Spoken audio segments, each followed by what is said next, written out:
impressive stuff. It's about the right fight at the right time. Yeah, that's the right decision there. He's a good fighter on his side. Every fight wants to go, go, go.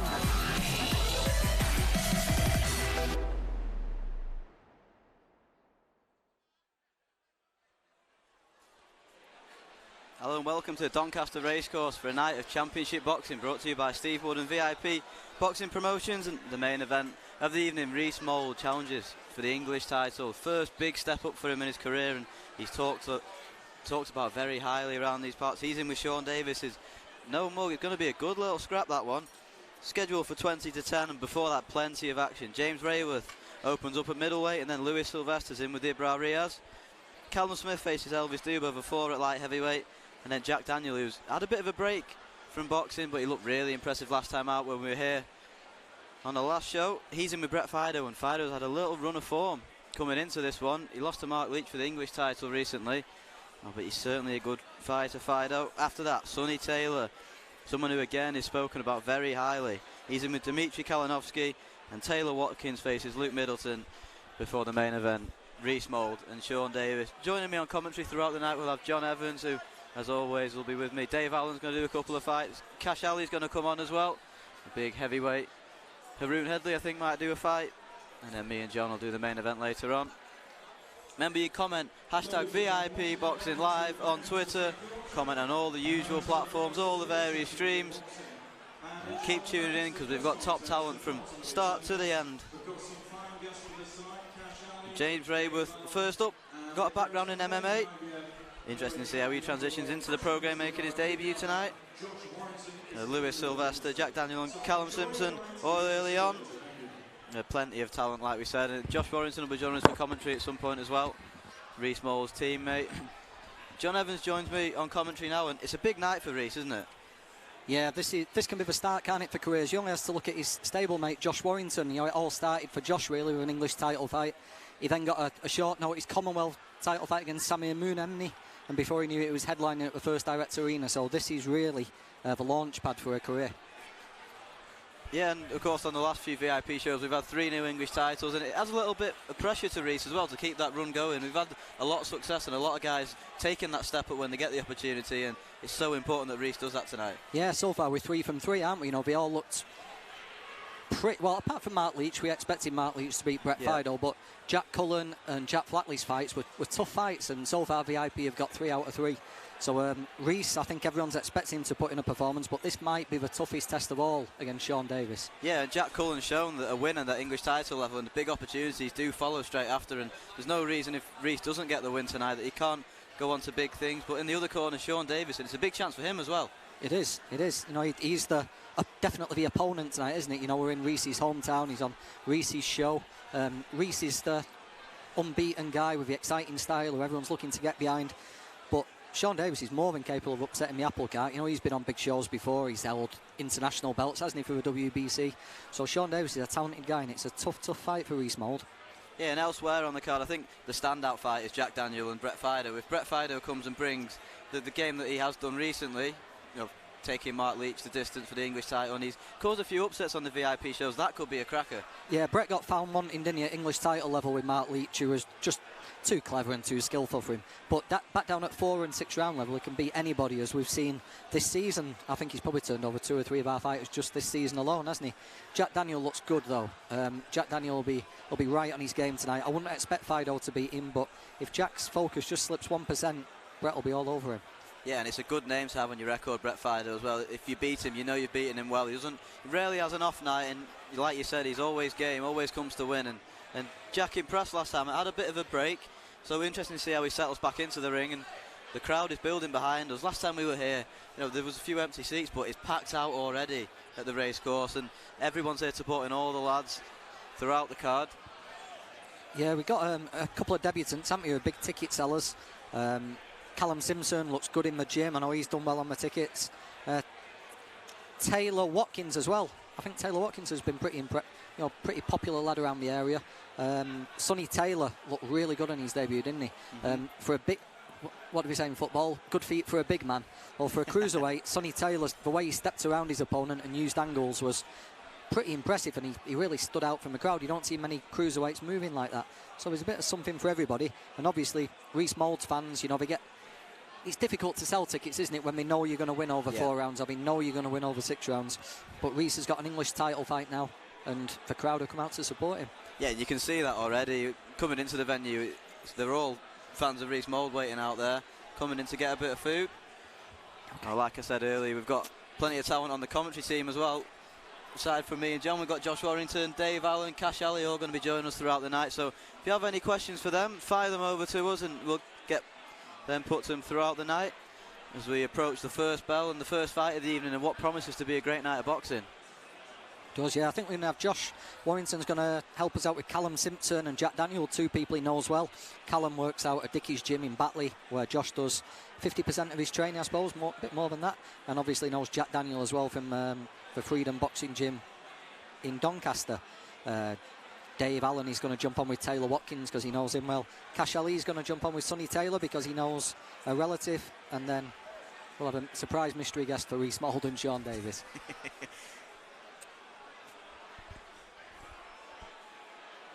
It's been a good season, hasn't it? You know, I think we've got a bit of a break now, a 5 or 6 week break until we're showing Oldham on August the 3rd.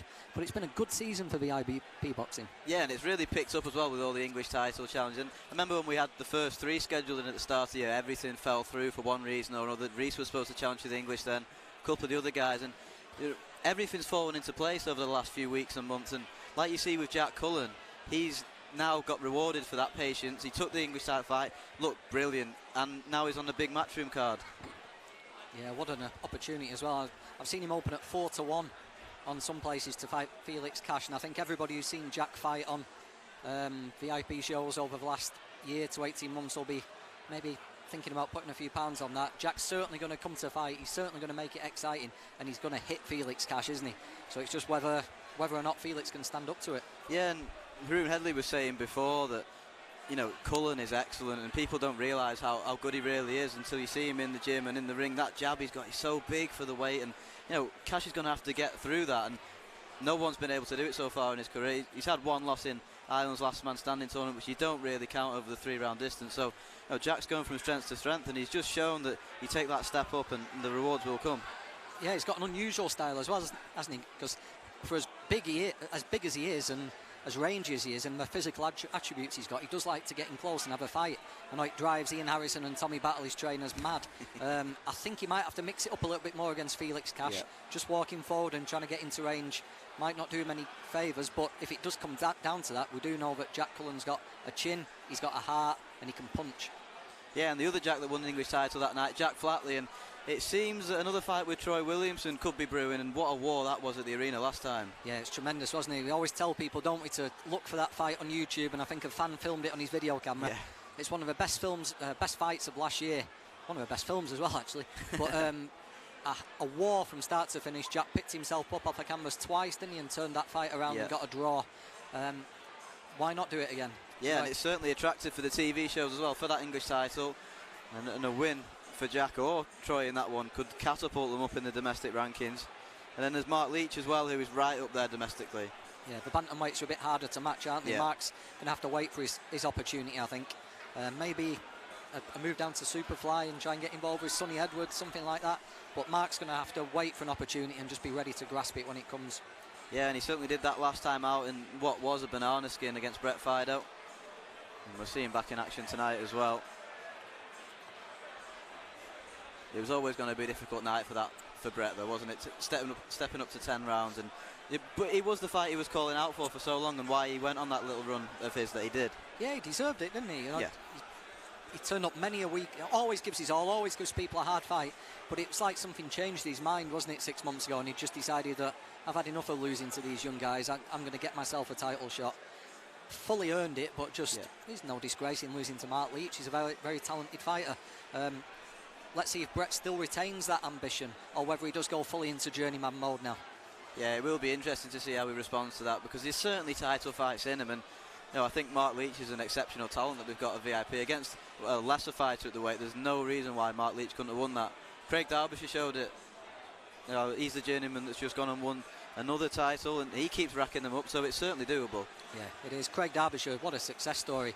he went on and won the English title, didn't he? Yeah. Is he a two-way area title holder and an English champion now? It's some achievement for Craig Derbyshire. Yeah, and if you'd have said that 2 years ago to him, I think he'd have thought you were mental, because he was firmly on the road in Journeyman Road, and like Fido, he found that spark and went on a run of form, and it's just catapulted from there. A lot of these guys can do it, can't they? You know, we're all working full-time jobs, we get late notice calls, and they know their role. But we always say, don't we? You know, if he was in the home corner, he could have a career. And it seems like a few of these guys now are turning up to win fights. Derbyshire, Fido, Ben Fields, who we see upset a lot of our guys on VIP shows. It's happening more and more often. Yeah, and Ben Fields is kind of the new generation of journeymen that these prospects are being matched with, and there's so many prospects floating about at the moment. It's kind of a fast-track process to find out who are the real deal, and it's certainly the same tonight. There's a few tough tests up and down. People like Ibra Rios can cause an upset. Yeah, he's fighting a Lois Sylvester in the second fight tonight, isn't he, at lightweight. Elvis Doob, we've seen Elvis Doob produce... Oh, who did he knock out? You know, I should have my facts in front of me, but I remember Elvis Doob producing a pretty spectacular knockout one night. He's fighting Callum Simpson. It's Callum Simpson's debut. So, yeah, these guys, if they turn up to fight, if they sense a little opportunity, if they sense an opening, they will take it with both hands. Yeah, and we saw it with Jay Farrell and Liverpool card as well, and we were talking before, it was a good card, that, and probably out of the VIP shows, on paper it was the weakest one in the series that we had, but it was another entertaining night of boxing. Yeah, it was cracker, wasn't it, from top to bottom, really. As you say, sometimes you build up the fights. Michael Pash just entering the ring now to make the announcement. Yeah, sometimes we build up these evenings, don't we, and sometimes we live up to them, sometimes we don't. Liverpool, I think it was fair to say we expected a pretty one-sided home event. Yeah. We expected all our guys to come through, and it turned out to be one of the more entertaining ones of the season. Yep, and like John said, MC Michael Pash is ready in the ring, and in a few moments' time we'll get the action underway. What promises to be a good night of boxing here at Doncaster Racecourse.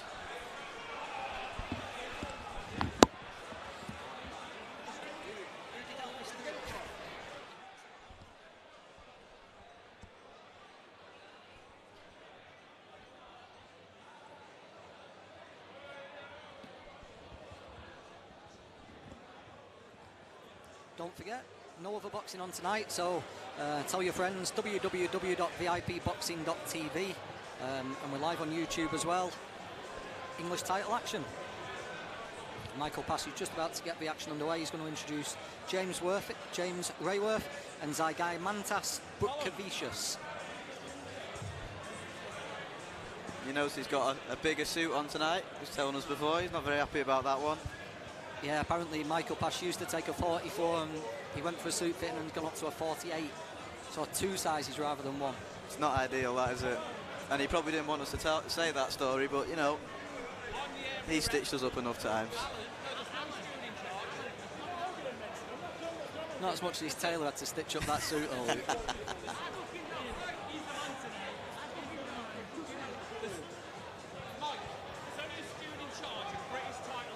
The boxers just emerging from the changing rooms on the far side of the ring, and we'll get the action underway.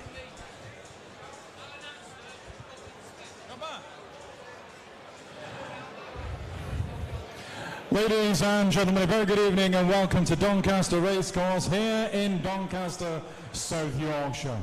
We welcome you for this evening of Championship Boxing, brought to us by VIP Promotions. Please welcome our first boxer making his entrance to the ring, Zigamantes Butkavicius. Here we have it then, and Butkavicius is coming off a win tonight, so you never know, he might go on a little run of his own. He certainly showed he was capable of it last time out. And we spoke so much about these journeymen going on little runs, and that could be the spark that he needed. Yeah, he always comes to fight, doesn't he, Butkavicius? He's fighting James Rayworth tonight, who's making his debut. He'll know that he's facing a debutant, and he may just look to just make a little bit of an impression straight away. Yeah, it's so important when you're making your debut that Rayworth just settles into it nicely. He doesn't get carried away with the crowd. And just sticks to the boxing skills that got him this far. And get the job done in there over 4 rounds.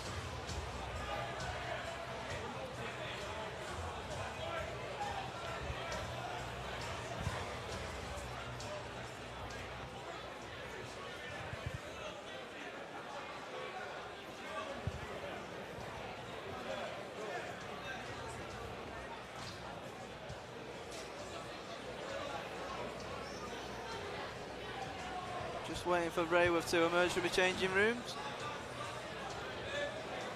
And opposing him, a debutant, James Rayworth. Here he comes, and we've said it so many times before, he's just got to settle down when he gets in there in that first round. Yeah, I think James has got some experience, bit of fighting before, you know, he's fought in MMA tournaments before. I think he's fought in cage steel here in Doncaster, and those are big events, you know, they might not get well publicised, but they sell a lot of tickets, so maybe the nerves won't quite get to him as much as they would some people. Yeah, and it'll be a massive thing that the same people that have watched him in MMA will be here tonight watching him, so there's none of that trying to impress your friends or anything like that. You can just go in there, relax and get the job done. Yeah, and I'm assuming if he's transferred over to boxing, I'm assuming he is a striker in MMA, you know, so it won't be such a big transition for him. He's probably just eliminated the grappling part of his game and just concentrated on the boxing. Looks nice and relaxed in that corner anyway. Once again, we are live on VIPBoxing.tv with our usual luminaries on commentary, John Evans and Luke Madeira. The officials have been appointed by the Central Area Council of the British Boxing Board of Control. Area reps are Aaron Alston, Robin Smith, and Mohammed Asif Tir. This first contest is 4 3-minute rounds of boxing in the middleweight division. Introducing to you firstly, boxing out of the blue corner, wearing the blue spangled shorts trimmed with the silver and black effect. At the weight he's scaled 11 stone 1 pound. Tonight is his 24th professional ring appearance. Presenting from Hull, Humberside, here is Zigomantas Butkevicius. And opposing him, boxing out of the red corner, wearing the black colour shorts trimmed with white. At the weight he's scaled 11 stone 1 pound 5 ounces. Tonight, he makes his proud professional debut from the steel city of Sheffield, James Rayworth.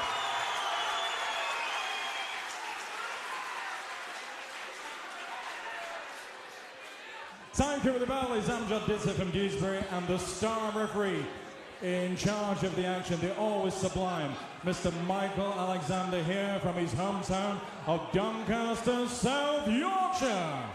4 3-minute rounds.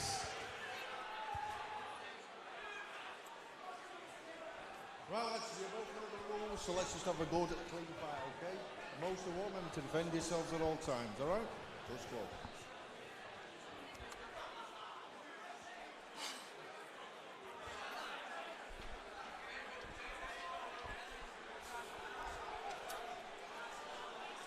Here we go then.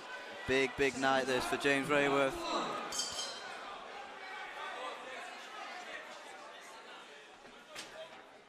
But his corner will just told him to relax into it, get that jab working. Nothing too silly, too early. Just settle into this, won't they? Yeah, no, you can see Butkevicius got on that front foot. He's not like one of those typical journeymen that see that has his hands held high on the back foot. He's trying to work his way through the rounds. And he's thrown quite a few punches early on here. That's good though, you know, it gives Rayworth something to work with rather than just punching against a pair of high-held arms, doesn't it, for 4 rounds. You know, he will get opportunities to land things. Yeah, and if you ask any fighter, that's exactly what they want their opponent to do, come out and start throwing. You can see the frustration in fighters' faces when they're facing people that just took up, try and get through the rounds. Butkevicius landed a nice right hook to the body in that exchange.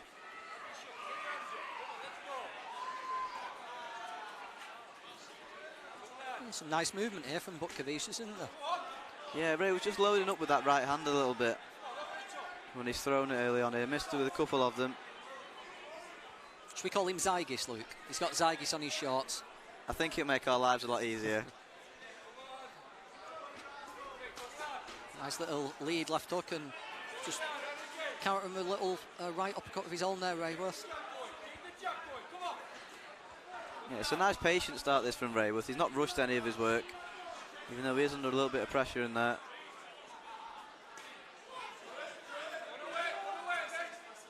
Rayworth should be pretty well versed in the clinch there. You know, straight away, Zygis tried clinching him up, and Rayworth just instantly tried digging the underhook. Just natural muscle memory from MMA. That it'd be pretty hard for Zygis to clinch him up and make this negative. Yeah, and especially when you're starting off in your career and fighting these journeymen, that could be a massive asset for him. A nice uppercut on the inside again. Yeah, nice little inside work again there. Zygi's just on the back foot. As you said, Lou, it's a good point that, isn't it? You know, when these opponents do try to negate you early, if you're comfortable in the clinch and comfortable at making space, that's a massive plus for you. Yeah, and it's always the biggest weakness we see when people are making their debuts, isn't it? When these fighters get in close and they don't particularly know which shots to throw. But Rayworth's looked good on the inside.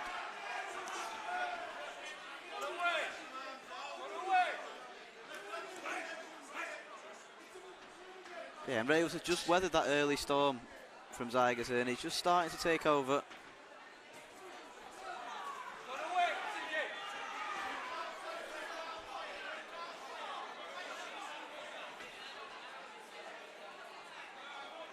Nice, patient opening round this.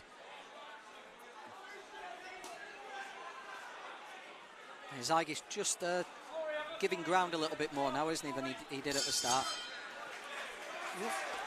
Oh, after the bell there.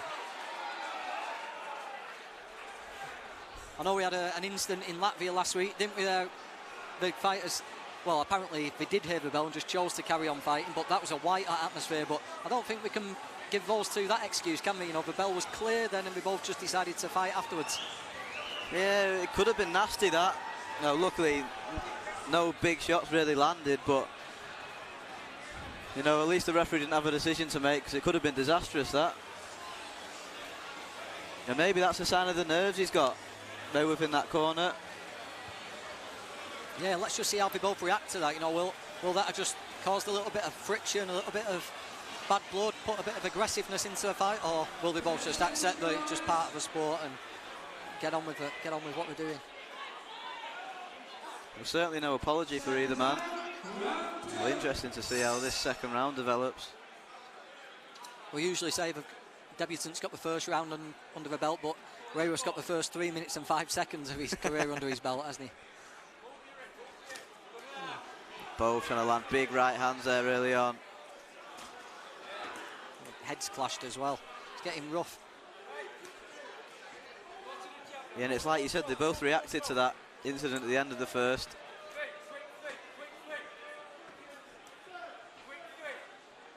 Reminds me very much of Jay Metcalf, Rayworth. You know, yeah. Not just what he's wearing, but the way he holds himself as well.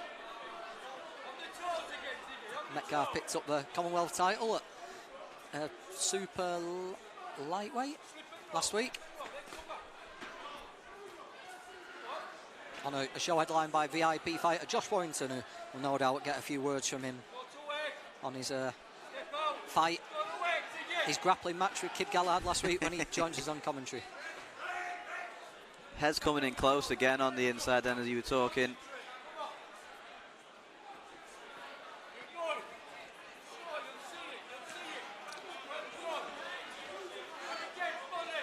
He's turning southpaw for a moment, Rayworth. Give it that big right hook over the top. Takes a right hand from switching southpaw there.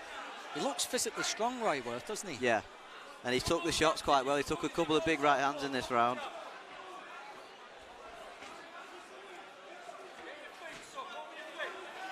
Nice head movement to get out of the way from Rayworth. Obviously, we don't know if it's all natural style. Do we switch it in? Maybe it's something he does naturally, but maybe on his debut, just settle down and just stick with boxing right-handed and just get through this one. Yeah, nothing wrong with getting a shutout points victory on your debut, just to settle your nerves down.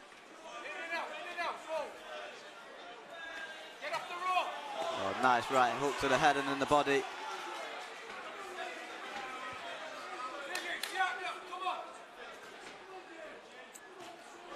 Trading right hands again.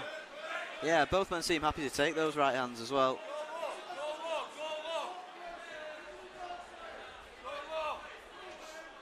It's been quite a high tempo this round.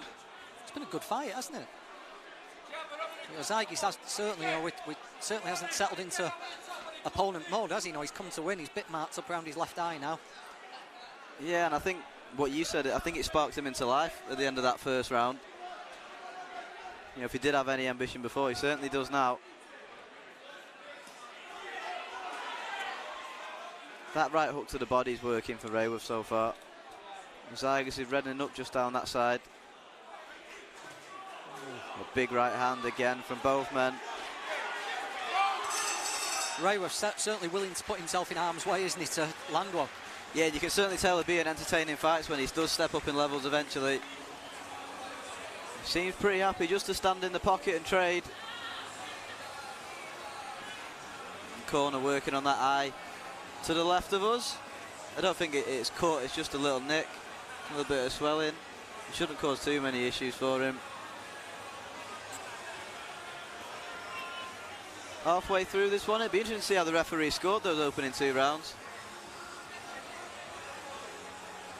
He's certainly not had it all his own way, Rayworth in there. Still looks nice and calm in that corner though, both men do. Yeah, Zygas' corner certainly aren't telling him to cover up and be safe yet, you know. I think they can see opportunities for him to land punches. Yeah, and he's certainly come into this one with ambition. We said coming off a win if he would do, or he'd go back into journeyman mode, and he's come here to win, there's no doubt about that.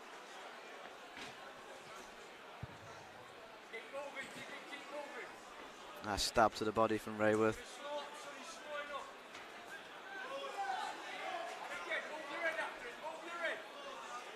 Yeah, they're not shouts from a corner that want him to just tuck up, like you said, between rounds.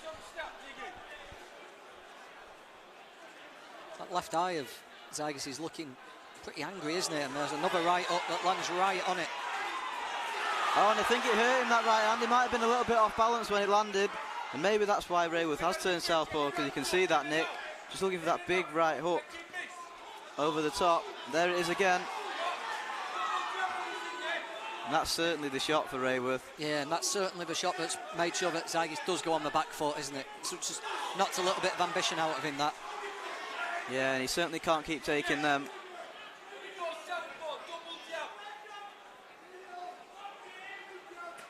Nice left hook to the body from Rayworth. Yeah, he has looked good on the inside.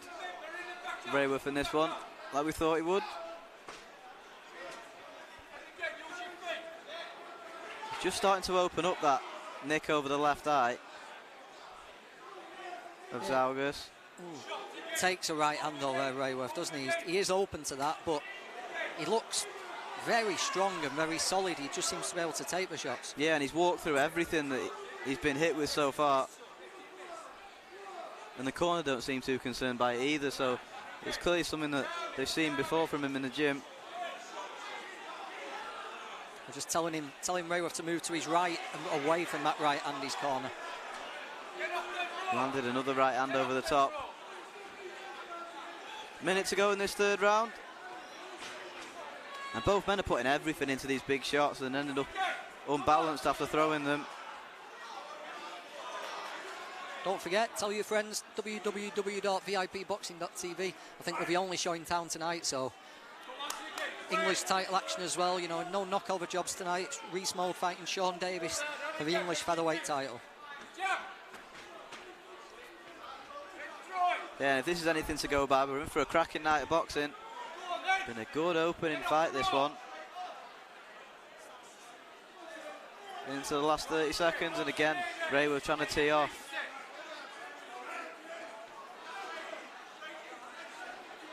The corner calling Rayworth forward, wanting to put Zygas under pressure. And Zygas is just starting to miss with that right hand over the top. I think Rayworth has just realised what he needs to do to get out of the way of it. Yeah, clear round. I think that's the clearest round of the fight so far, isn't it? And Rayworth puts it in the bank. Yeah, there's no doubt about who won that round, and he's just got to build on that now going into the 4th. And he should have the job done, but you know, Zygas has shown he's a very live opponent in there. He's got to stay focused for the full 3 minutes now. Yeah, they'll be very happy. This will be where his lungs are burning and his legs are heavy, all the adrenaline's worn off now, but the end's in sight, isn't it, you know? Fought well, made it entertaining for the crowd. He's 1 round away from getting his first victory as a professional. And we'll see if Zygas thinks he can win this fight, if he comes and just tucks up and gets through this last round, or he comes out with the ambition to try and win it, make it interesting on the referee scorecard. Only 1 scorecard, of course, in this 4-rounder. First of 6 4-round contests we've got for you tonight before the main event.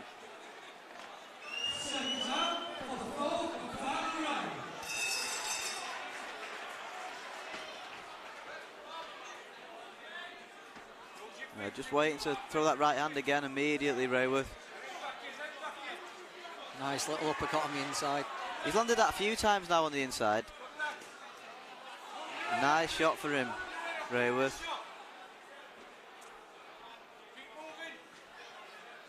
I think the most impressive thing about it has been the way he's picked his punches inside, you know. Yeah, and it's something we rarely see from people in their debut when they look composed on the inside, but he certainly has done. And you can see that's the range he wants to fight at as well. He's been trying to close the distance all night.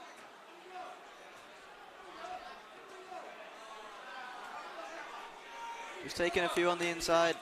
Rayworth there though. And the whole left side is like his face is beginning to mark up from those right hands he's been taking. Yeah. Maybe if he's guilty of anything, he's just walking into range, isn't he?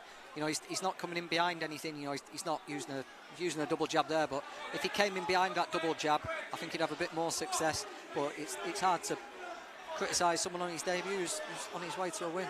Yeah, and he's certainly shown attributes that he can be a serious talent. Another big right hand landing again. Oh, and credit to Zaus, he keeps throwing. He's certainly not just tucked up and tried to get through the round.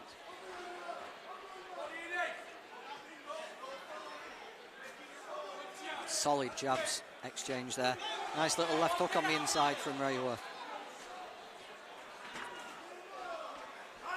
Both men looking for that big right hand over the top again.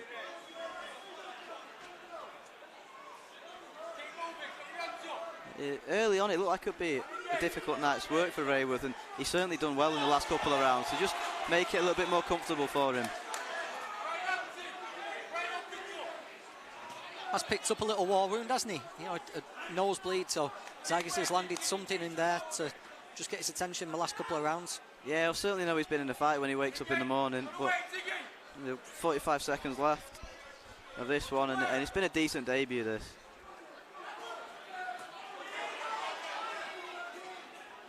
He's looking marked up, isn't he? Zygis now. Yeah, he's took some big shots. And credit to him for still being in there. Looking to finish with a flurry, going to the last 30 seconds. He's definitely more of a thudding puncher, isn't he, Rayworth, and a snappy, lights out with one shot kind of guy, but he definitely does look heavy-handed. Yeah, and he'll certainly be an entertaining fight. We said it earlier on, but he's proved that as this bout's gone on. Not afraid to take a shot and puts everything into those right hands that he throws. There we have it then. The end of the 4-rounder, and it goes to the referee scorecard. They both ended up with a bit of blood there. Both looked tired, but it's a well-fought, hard 4 rounds that. We think Rayworth's done enough in the last couple of rounds there to pull away.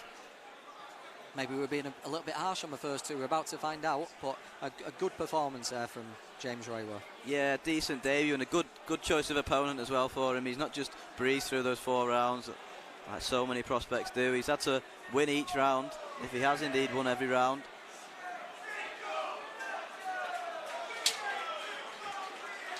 Michael Pass just getting the score of the referee. And he'll announce the result in a moment. But I think Rayworth's got this one. If our scoring is anything to go by, he should have it pretty comfortably.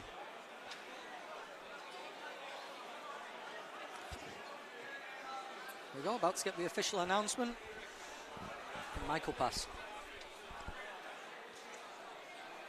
2. Ladies and gentlemen, after 4 rounds of hard-fought boxing action, star referee Mr. Michael Alexander has scored the contest 39 points to 37 points for your winner. On his proud professional debut from the steel city of Sheffield, James Rayworth. And a fine effort from Zigamantas Bordivicius. There we have it then, 3 rounds to 1 on the referee's scorecard, and I think that's a pretty fair assessment of the fight. Yeah, we were trying to work out whether Zygis would get rewarded for one of those first 2 rounds, and he clearly picked up the first of a second. Rayworth ran away with it in the third and fourth and just made sure of his victory. But yeah, well deserved and a fair scorecard and a good fight, a good show opener. Yeah, it certainly is. It certainly set the tone for the night of boxing, that. I think we're ready to roll on with the next fight. Lois Sylvester in with Ibra Riaz over 4 rounds again. On we go with contest number 2. Here is a British boxing stalwart from Reading, Smoking Ibra Riaz. And Ibra, someone we've seen countless times on the VIP shows. You know exactly what you're going to get from Ibra. There'll be a lot of wooing.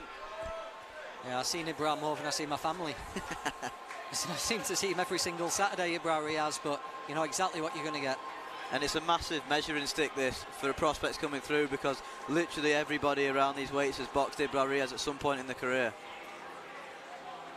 Yep, there's a few little tests you have to pass, isn't there, on the way through? And Ibra Riaz is someone you've got to come through in your first 4 or 5 fights if you're competing around these weights. Yeah, and a big opportunity to look good against him as well. A good performance against Ibra Riaz, and people will start talking about you. Got one of the great journeyman opponents of all time in his corner as well, Yusuf Al-Hamidi. And another young man from Hull, Humberside. Here is Lois Sylvester.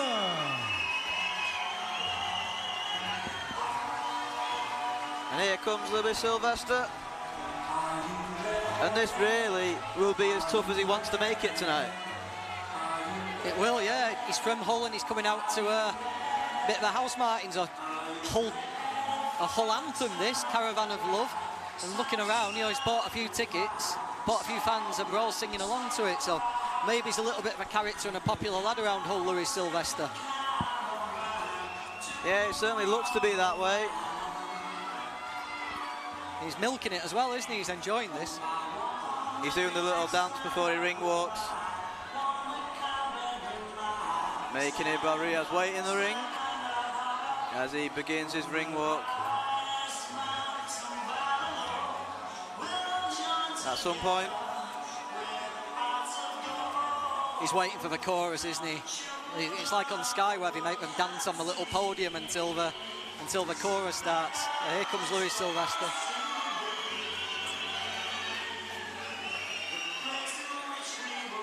Here he is getting in the ring. This one's scheduled for 4 rounds at lightweight. Nice and relaxed in that red corner opposite to us.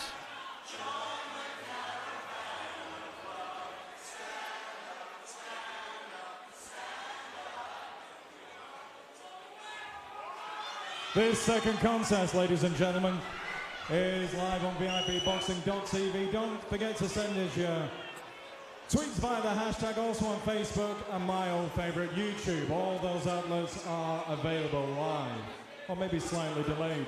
This is 4 3-minute rounds of boxing in the welterweight division.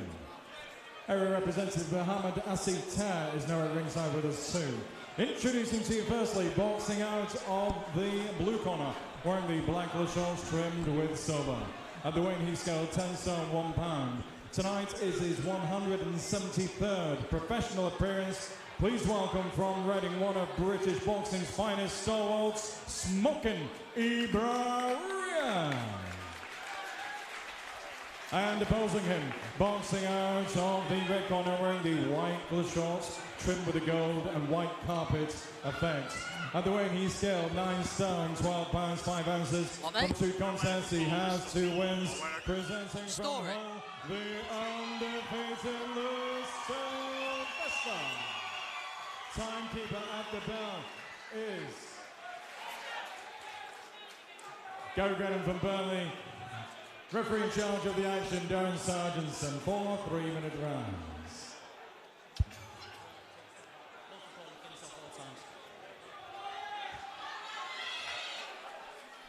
Here we go then, after that long ring walk, down to business for Lois Sylvester. Only 21 years of age, 2-0. Third professional fight, been the distance both previous times. This is his 3rd fight in just about 3 months, so he's obviously keen to be busy. Only turned pro in March, already his 3rd outing, and he gets Ibra Riaz. Yeah, and that's exactly what you call for when prospects turn over, just to be busy. Get as many 4 rounds as they can early on. Looks nice and neat, doesn't he, straight away? You know, he holds himself well. He's nice and sharp. A good shape to him, Lois Sylvester. Yeah, we've only seen 30 seconds of him, but so far he's looked impressive, and already Riaz is on that back foot. He's picking the straight shots to the body well early on. You very rarely get a woo this early on in the first round from Riaz.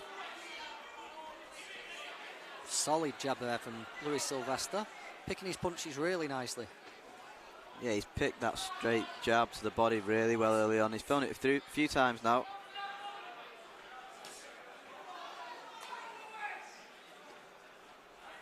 Nice snap behind his shots as well when he does throw.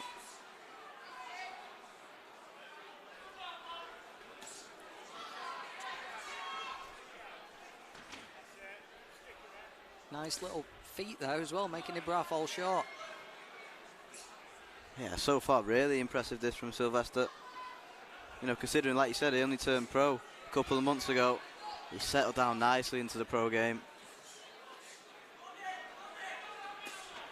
Nice right up to the body again, landing under the elbow of Ibra Riaz. Yeah, Ibra, he's able to kid and force his way through plenty of 4-rounders without taking much as a clean shot, but I think this is going to shape up to be one of his trickier nights. Yeah, and he's kept the distance really well, Sylvester. He's not let Riaz have a second's breath so far in this opening round. Just missing with that left hook over the top. He's not rushing his work either, which is good. A good, solid opening round this. Yeah, nice little, just leant back, didn't he? Just made Riaz fall short and countered him with 2 shots.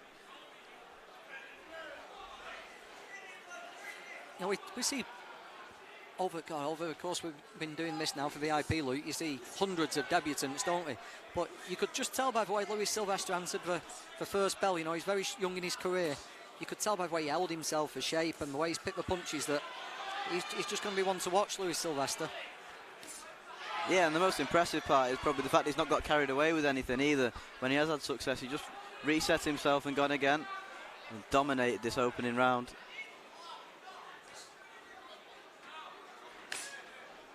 That stab to the body's working every time he throws it. Really good opening round that for Lois Sylvester. We were unsure of a few rounds in the last fight, but there's no doubt about who won that one. Not a bad corner to go back to either, is it? You know, he's got Frank Hopkins, who has been doing world title corners for 25 or 30 years, and Sean O'Hagan just watching on Josh Warrington's dad and trainer. Yeah, and it's usually a sign that of talent from the fighter.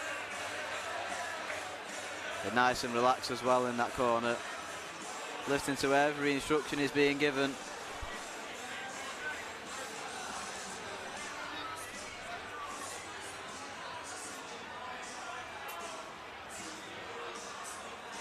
Only 21 years of age as well. There's plenty of time for him to develop and keep learning before he has that step up. And judging by that first round, he's more than capable of doing that later on in his career. The key now for these young guys is, can they keep that the speed and keep the work rate and keep the sharpness going for the 4 rounds? You know, once the tightness just does settle in and Ibra becomes accustomed to the power and the timing, can he keep being inventive? Can he keep this work rate up?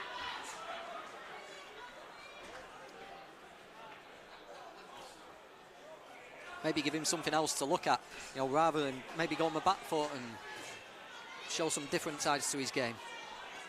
Yeah, and he's making Riaz work even when he's not throwing. He's just staying in range.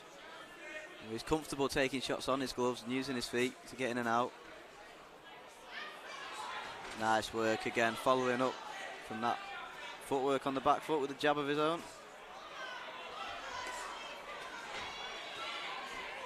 There's a bit of pop in his shots as well. You know, by no means just tapping Riaz when he does throw that backhand. And those stabs to the body will slow his opponent down when he does step up the distance. He's in there for longer rounds. Yeah, he's just planting himself now. He's just looking to draw something from Ibra, just make him fall short and counter. Knows what he's doing, Lois Sylvester, and clearly in love with the game. You know, he's got some boxing figures tattooed on his arms. You don't do that if you're playing at this. So he's clearly a big fan of the sport as well. Loves what he's doing and seems to be showing, doesn't it? Yeah, absolutely. And he started the second round the same as he did the first.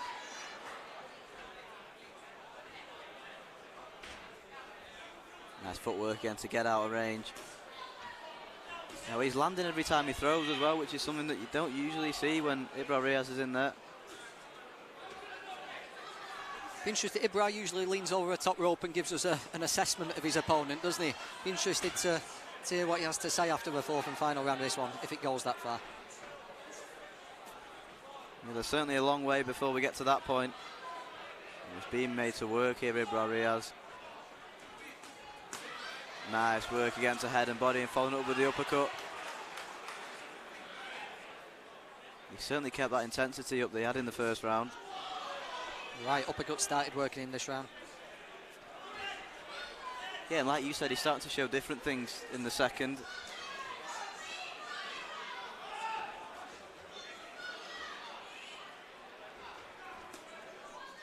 Certainly a skillful boxer, no doubt about that.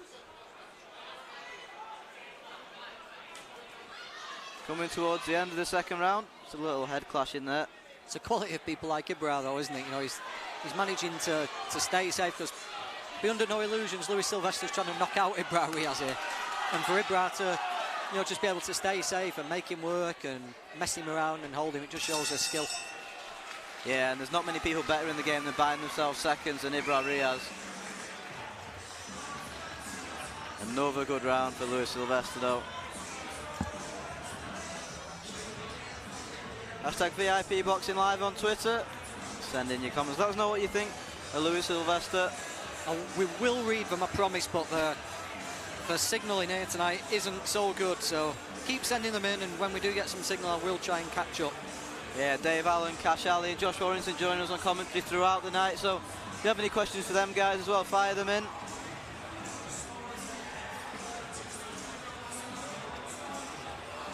Be interested to speak to Josh after his title defence recently.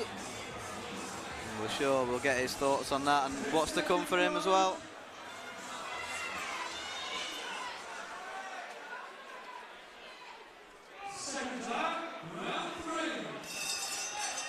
Halfway through this one, and it's difficult to see the pattern changing of this fight. Yeah, I'm interested now to see if Sylvester does give us something different to look at. I know he's got no reason to change anything, as it's working perfectly, and his corner will be telling him just more of the same. But if Ibra does pose him a different problem, that's the only box left to tick tonight, isn't it? He just looks so comfortable throughout, Sylvester.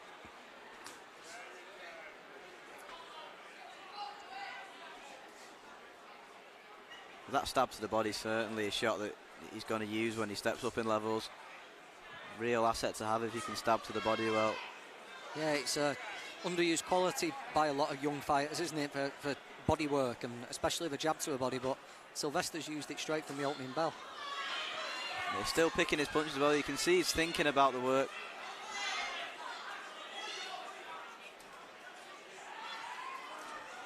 Nice right hand on the back foot. And again from Sylvester. Well, credit to Riaz, he's still throwing in there.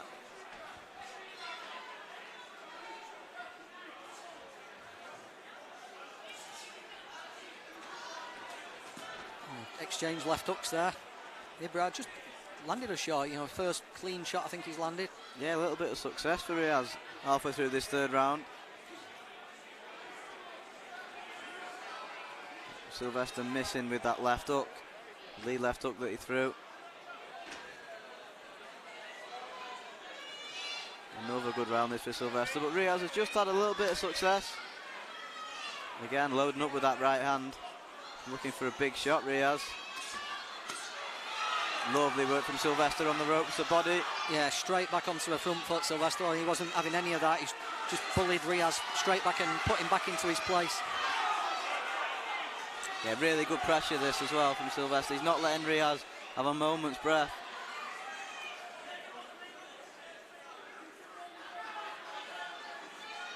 Less than a minute to go in this third round. Probably the most difficult one for Sylvester so far, but yeah, Riaz has loosened up and he let his hands go a little bit more and just posed a few more problems for Lois Sylvester. Not problems, but that's the wrong word. He's just giving him something else to think about. Yeah, and so far he's dealt with that well. Again, pushing Riaz back onto the ropes. He looks strong on the inside as well, Sylvester.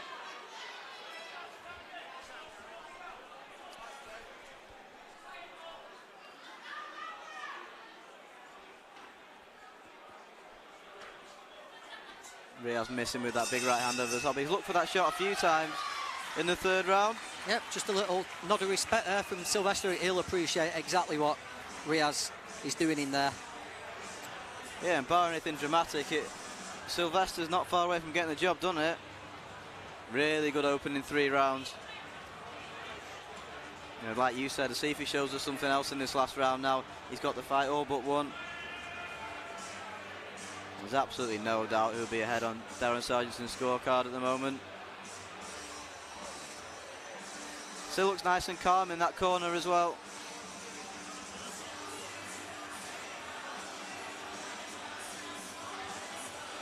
Yeah, good crowding now, Luke. People standing up at the back of the seats. Going to be a good atmosphere later on for Rhys Mould's English title fight with Sean Davis. Yeah, it's certainly building, and you know, people are watching all the fights at the moment. We usually have a big congregation at the bar, but that's not the case with the table service they have tonight. Everyone's fixed on the boxing, and the masterclass Sylvester's put on for us so far. Got to get the job done here and finish though.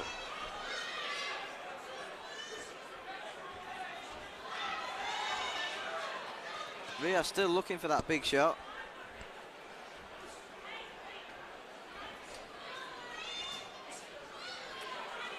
Just looking to counter punch there.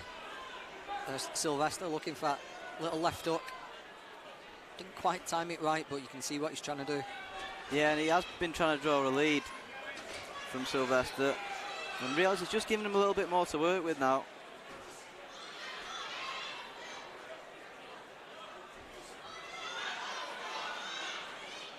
Very sharp and snappy right hand there, wasn't it?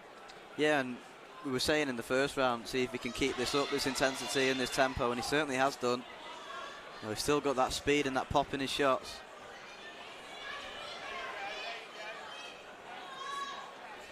Nice work again from Sylvester to head and body.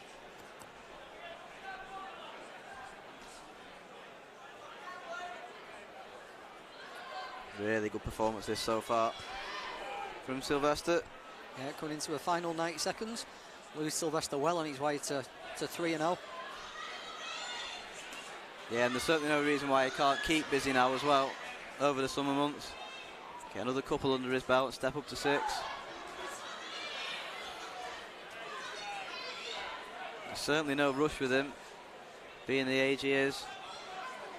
Plenty of time just to develop his skills. Yeah, and the whole boxing scene needs somebody else to come through, doesn't it? You know, Luke Campbell's away from Hull now, isn't he? You know, yeah.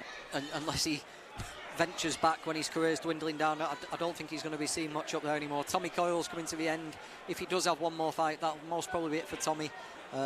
Lewis comes out of the Tommy Coyle Academy up there in Hull, and they'll be looking to get behind somebody, you know, the passionate sporting fans. Hull, you only have to go to a rugby or football game to know that. And if anyone has any success, you know, they'll get right behind them. So it's a big window for Lois Sylvester here. And what a venue it is, the Hull Town Hall. When we go there, it's a great place, isn't it? You can see some big nights in the future for Lois Sylvester there. Yeah, and it's similar to that venue we have in Buxton that we had a couple of shows at. It's a stunning building. If he can pack that out and start getting big wins under his belt in a year or two, there's no reason why the whole won't get behind him. And he can have the success that Campbell and Coyle are enjoying now. Nice left hook to the body again from Sylvester. Coming towards the end of this last round, Riaz just looking to finish with a flurry. Good performance from Lois Sylvester. He goes to 3-0. We'll get the official announcement from Michael passing a second.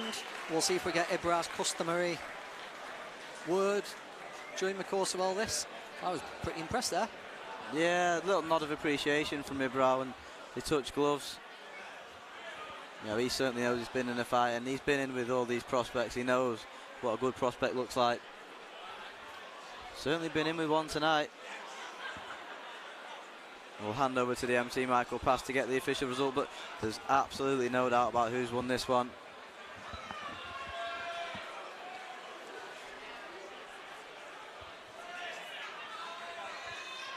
Ladies and gentlemen, after 4 rounds of welterweight action, referee Don Sartinson has adjudged this particular contest 40 points to 36 points for your winner.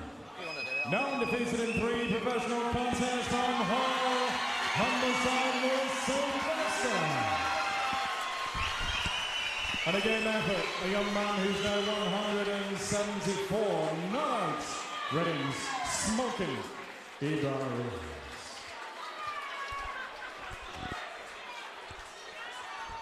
There we have it then, really good.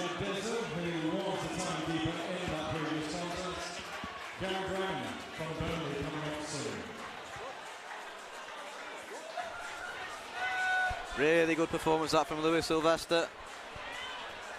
And you can see the crowd, a knowledgeable crowd in here tonight. They all appreciated the skills that we showed then.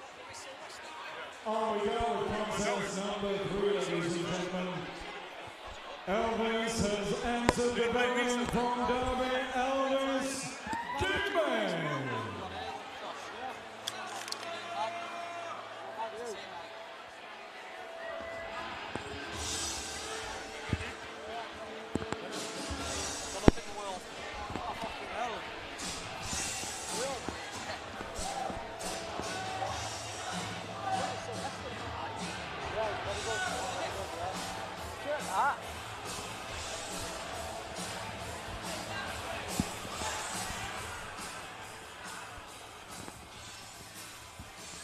Got a featherweight champion of the world got out of his seat at the dinner table to come and watch Elvis Dube.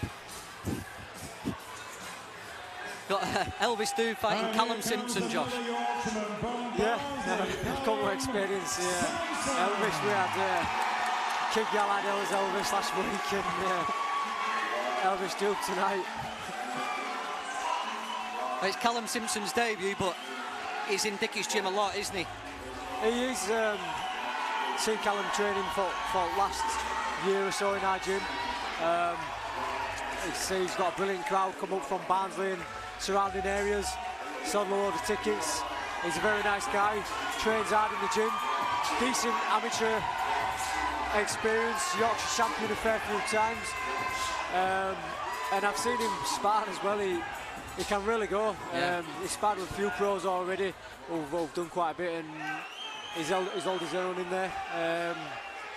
So yeah, he's still a good foot forward. So. Is for 300 rounds of boxing in the cruiserweight division. The current reigning and still IBF featherweight champion is our co-commentator on VIP Boxing.tv. Congratulations, Josh. Enjoy a good 2019, the remainder of it. Introducing to you firstly, boxing out of the blue corner, wearing the black of the shorts, trimmed with gold. Underweight in scale 13 stone, 8 pounds. Tonight, he takes part in his 86th professional contest from Derby, Elvis Dube. And opposing him, boxing out of the red corner, wearing the white collar shorts, trimmed with a claret and gold. Underweight in scale 12 stone, 13 pounds. Tonight is his proud professional debut, the pride of Barnsley, Callum Simpson. Timekeeper at the bell is Angel Bitter from Dewsbury. And the star referee in charge of the action once again, the quite understated Michael Alexander from Doncaster for 300 rounds.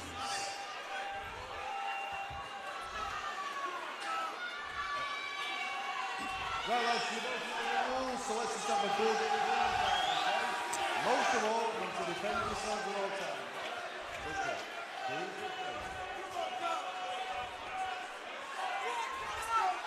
Gentlemen. So you're Callum Simpson's debut. Can you remember your debut, Josh? How did you feel at this moment? It's all new territory, isn't it? first time you're in the ring without the head guard on, without the vest on.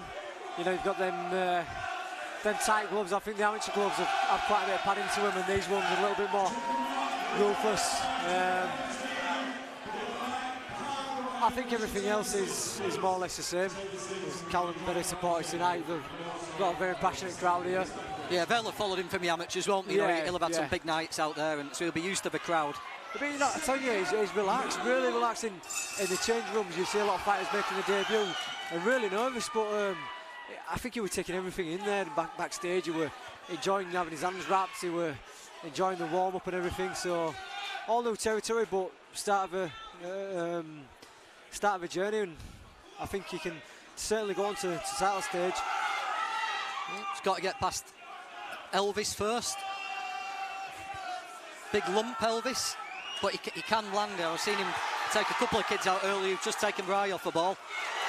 And this is it, I think when you're making your debut, you've sold a bit of tickets. You want to put a show on for the fans, and that's in the early stage. You've got to make sure that you still keep switched on. Don't get too carried away, because every now and again, like you say, if you leave yourself wide open, one of them shots come over the top, just like that right hand there from Elvis.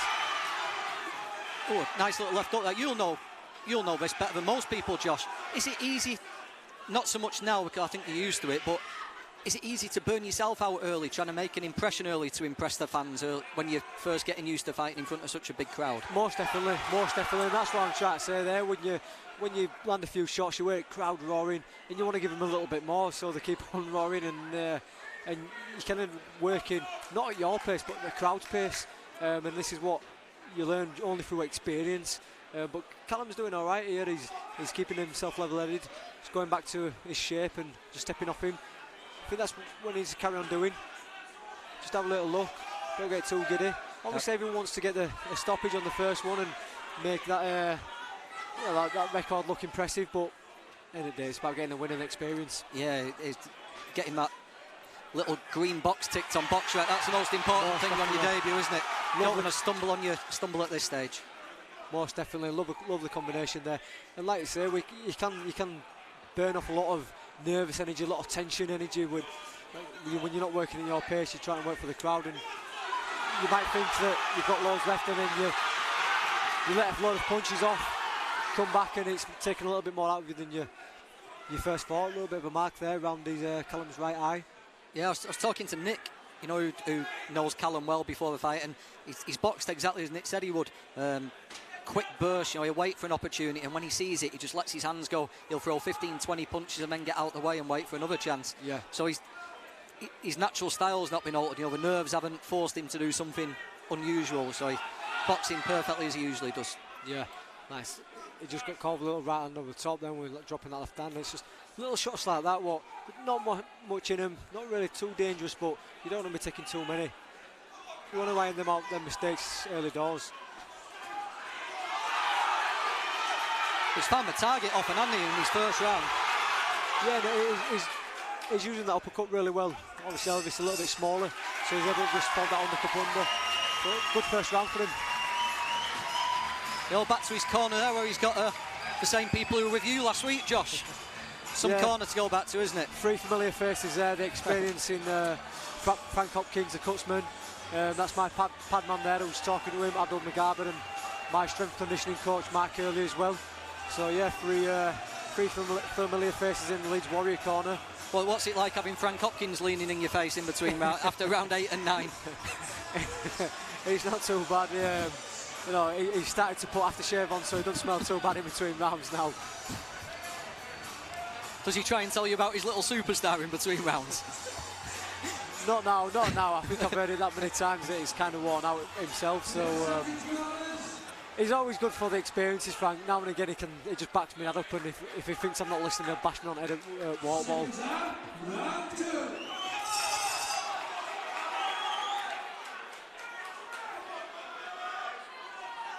And Elvis, might well just put up the shutters here. You know, he got caught. He did land a couple of counters, didn't he? But he got caught by a few little combinations there from Callum. He'll be thinking of next week and the week after, won't he? And that's how these opponents do start thinking, and he'll really put the shutters up. Yeah, he'll put the shutters up, but I think he'll also want him to land somewhere just to let Callum know that he's there, just to make him a little bit wary Obviously, Elvis got a few of them right hands over top off in the first round. He might get one of them, land one of them just to let Callum know, listen, if you're going to come in, be wary. Like I say, he'll be busy, wants to be out often. But he won't want to be taking too much punishment. Callum just using that left hand there to tee the shots up. Not really a solid jab, just a pitter-patter jab. Fighting well off the ropes there. Really well off the ropes. That uppercut again, Josh, that you mentioned in the last round. And the thing is, these are big lads here, and you know, when you're taking 2 or 3 of them constantly, they disorientate you. So Elvis will have been in with some punches over his time, but he knows that you don't want to be taking many consecutive punches just like that. Yeah, it doesn't take a clean snapping shot at this weight, does it? It can just be something around the back of your head and it can just throw you out completely. Absolutely. Even if the punch don't contact's clean, you've got your forearms what going in clubbing. Love the back and uppercut there again. Who did you fight on your debut, Josh? Delroy Spencer. You got Delroy? Delroy Spencer, I think he did about 500 fights at the time. It was Halloween 2009, so nearly 10 years ago. I remember the referee turning around to me and saying, welcome to Pro Rank, son. Did you get the full journeyman experience? Oh yeah, I went over in the 4th round. I went flying. I went to hit him with right hand and almost hit the lights. But it was certainly an experience.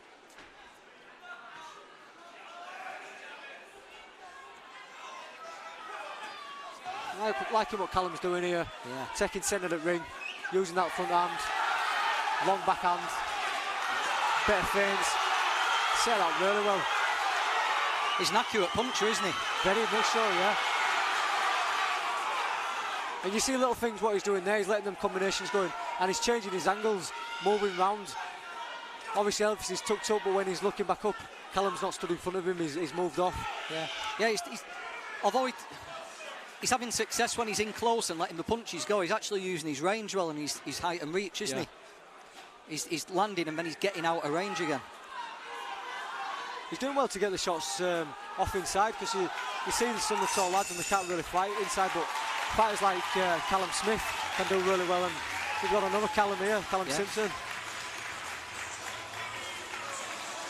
I don't think we can mention inside fighting without mentioning the 12 rounds you spent wrestling Kid Gallard around last week, Josh. You know, I could tell you were disappointed on the night, but it's over, it's done. Yep. Ground it out, and now it's on to the big ones, isn't it? It is. I wasn't even full up the races for myself. I know that I can do a lot better than that, and that's not to, try to discredit Kid Gallard so much, but he did just come to spoil. He did just come to hold. We had a game plan, and at times I followed it. I made it easy.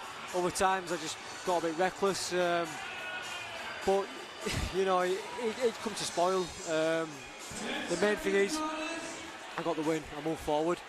I've beaten everyone who's put in front of me, and there's no left for me to fight over there. And move on forward to the big ones in the States. Yeah, that'll all get shaken out within the next 3 or 4 months, won't it? We'll get to know your next move, but exciting times. Very much so. Very much so. And it's funny when I think about it. I was only speaking to a couple of my pals earlier. With shows like this, when I was a novice pro. I made my debut on one of Steve's shows. I've boxed for an English title on a small show like this. Like Reece Mulder's main event tonight. He's my gym mate as well. It'll be a fiery atmosphere in here, and that was kind of like my first fight. And now we're talking about Las Vegas, Madison Square Garden, them kind of venues. It's quite surreal, but you work hard, keep your head focused, and never know where this journey may take you. Yeah, we'll get on to Reece Mould. I think Josh is going to stick around for Jack Daniels' fight next. Yep. We'll have a little talk about Reece as well at some point.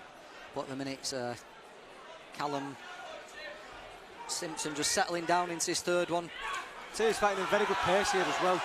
He started off the first 2 rounds pretty fast and wanted to let his hands go. But he doesn't look like he's going hard. His arms are flowing. He's looking well.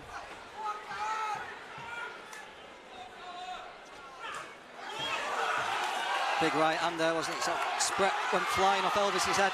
And the second he lands a shot, he just comes with more and more, doesn't he? He does, he does. Probably your style, though. You like to watch this. Yeah. The thing is, one is not like taking an extra step either.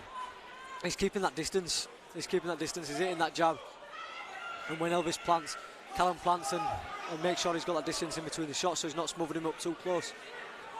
Keeping himself a little bit of room, just in case anything's to come back. He's got more time to see it. Lovely uppercut again, just seeing that upward jab, touching him with jab and folding it under.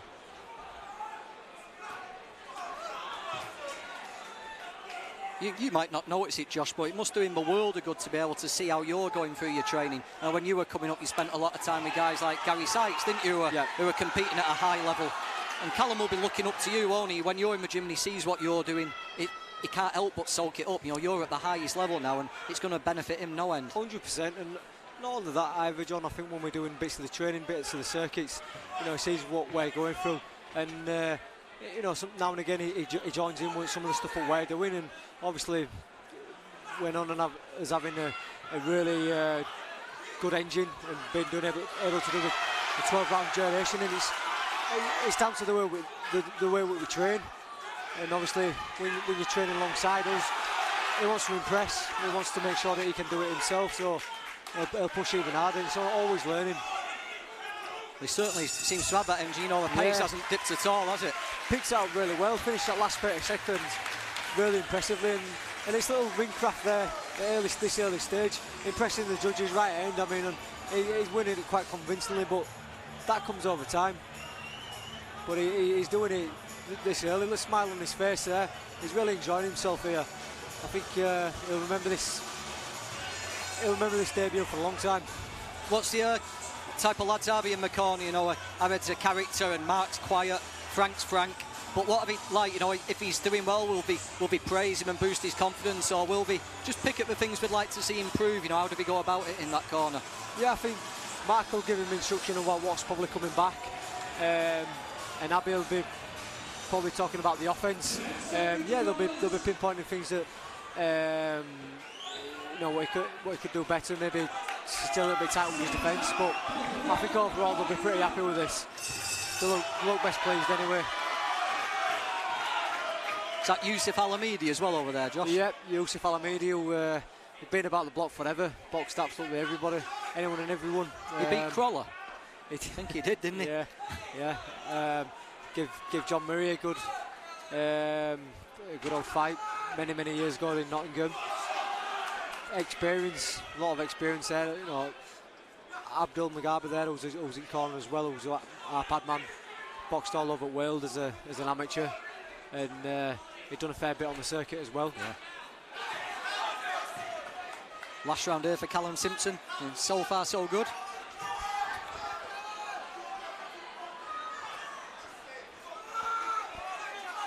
There does seem to be a new wave of lads from Yorkshire, Josh, coming through. You know, following in behind you.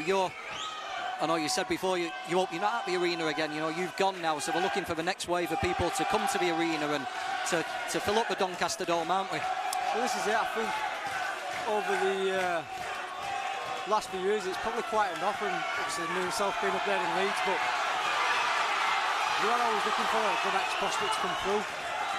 Great little flurry there from Simpson. Yeah, a couple of nice right hands especially. I think what he's doing really well here is he's getting that uppercut off. Fighting him rope here. He's getting that uppercut off and then getting him through with the box. That was nice, wasn't it? Right? Yeah, he just spun Doob and just unloaded himself. When he gets that uppercut through, Dubai rings his guard round, and that's where Callum's able to get them hooks around the side, round the ears, and horrible shots to be taken. Elvis has certainly got his money's worth here. A lot of the lads say after the debut, if you're listening out there, if you've ever done anything with a pro and hit a pro, it does feel like hitting a brick wall. And these lads say, you know, they can't believe just how tough these journeymen are. You know, the guys that fight every week. This is it. It's week in, week out, isn't it? Against some of the fighters who will go on to be champions, whether it be British, European, or world champions. And these are there at the very start, when the fighters are either novice or coming from the Olympics and learning the craft, and they've got to be durable. They've got to be able to take a punch and be able to get out of the trouble. Well, safe to say Elvis will have had much easier 4 rounds than this, won't he? You know, there'll be plenty of fights. He's barely took a clean shot, but Callum's put him through it a little bit in these 4 rounds. He's boxed really well. Really impressed with his debut tonight. I'm not just saying that because I know him. I think the tempo that he's boxed at, he's picked some brilliant shots, like you was pointed out earlier. John has been very accurate. And certainly his crowd who's come on to support him made some terrific noise, and a great win there for Callum. Yeah, I don't think we're going to have any controversy on the scorecards after that one. As clear as you can get that, 40-36 for Callum Simpson, I think.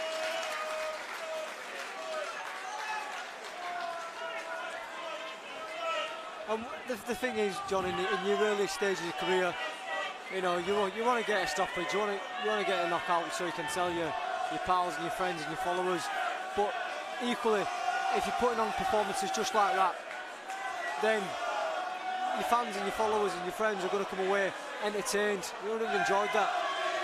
So they're going to come away. They're going to tell their pals, and word spreads, and that's how the following builds. Yeah. But it looks like Mark Early's pretty pleased with his performance. Good. Here's Michael Pass. He'll give the official announcement.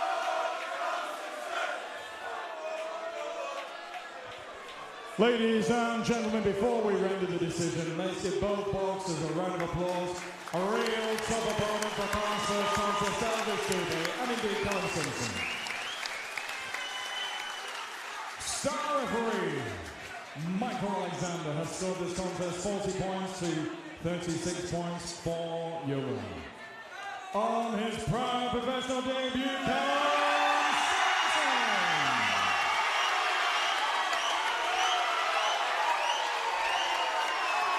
And once again, Elvis Duby.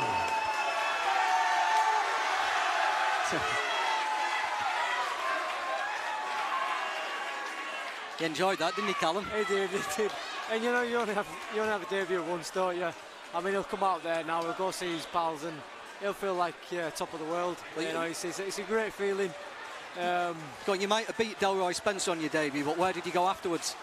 After that, I boxed on one of Steve's... after the fight. Oh, after where the was fight. the night? I don't think we had an after party. I think we just talking about the leisure centre. Yeah. Huddersfield Leisure Centre it was, and we just talking about there. But yeah, it was a good old show. I think Tyrone topped the bill. Who's the favourite? Before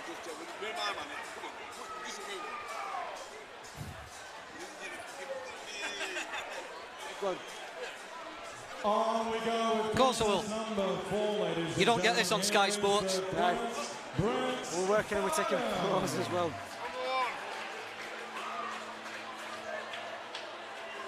Hang on, it's taking video, mate. Oh, there you go. It's gone off. Yeah, nice one. Well done.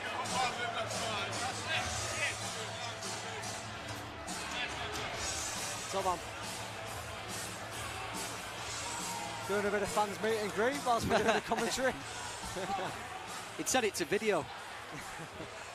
He's got a 1-second video with you. Happy days. I once saw, I won't reveal the name, but a former super middleweight world champion at the Manchester Arena. He was taking, he was taking photographs. He was getting pestered to take photographs with fans, and they give him the camera. He got them all stood around him and turned it off rather than take the photograph.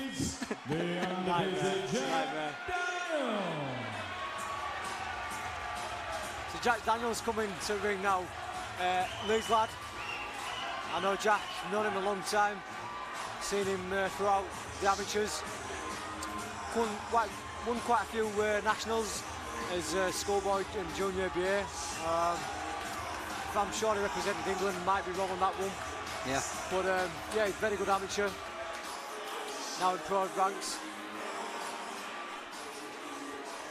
And he's fighting Bret Fido tonight, former English title challenger, so a nice little test. 4 is 300 grams of boxing in the super featherweight division. Introducing to you firstly, boxing out of the blue corner wearing the black shorts trimmed with red. At the weight he scaled 9 stone 1 pound. Tonight is his 70th professional contest, presenting from Asian Brits, the Threat Fighter. And opposing him, boxing out of the red corner, wearing the dark blue shorts, trimmed with a silver spangled effect and white. At the weight he scaled 8 stone 13 pounds. From 3 contests, he has 3 wins. 2 of those wins coming by way of knockout. After a short hiatus, here is the return of Leeds undefeated Jack Daniel. Timekeeper at the bell at last is Gary Brennan from Burnley. Referee in charge of the action. They always find Darren Sargentson from Manchester. 4 3-minute round. Those both know the rules. Keep it clean for me. Nothing low. Watch your head. When I say break, take a step back. Most importantly, defend yourself at all times.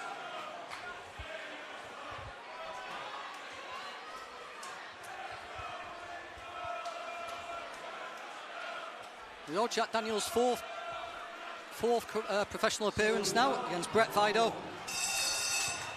Clearly see straight away, you know, big, tall for the weight, isn't he? Rangy, southpaw. Very, very tall. Got that long reach. Awkward southpaw.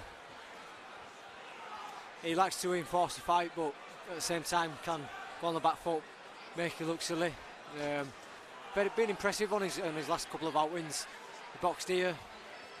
I'm not too sure if it was last fight or fight before. Put a really good display on. A lot of his fans travelled down from LS14 area of Leeds.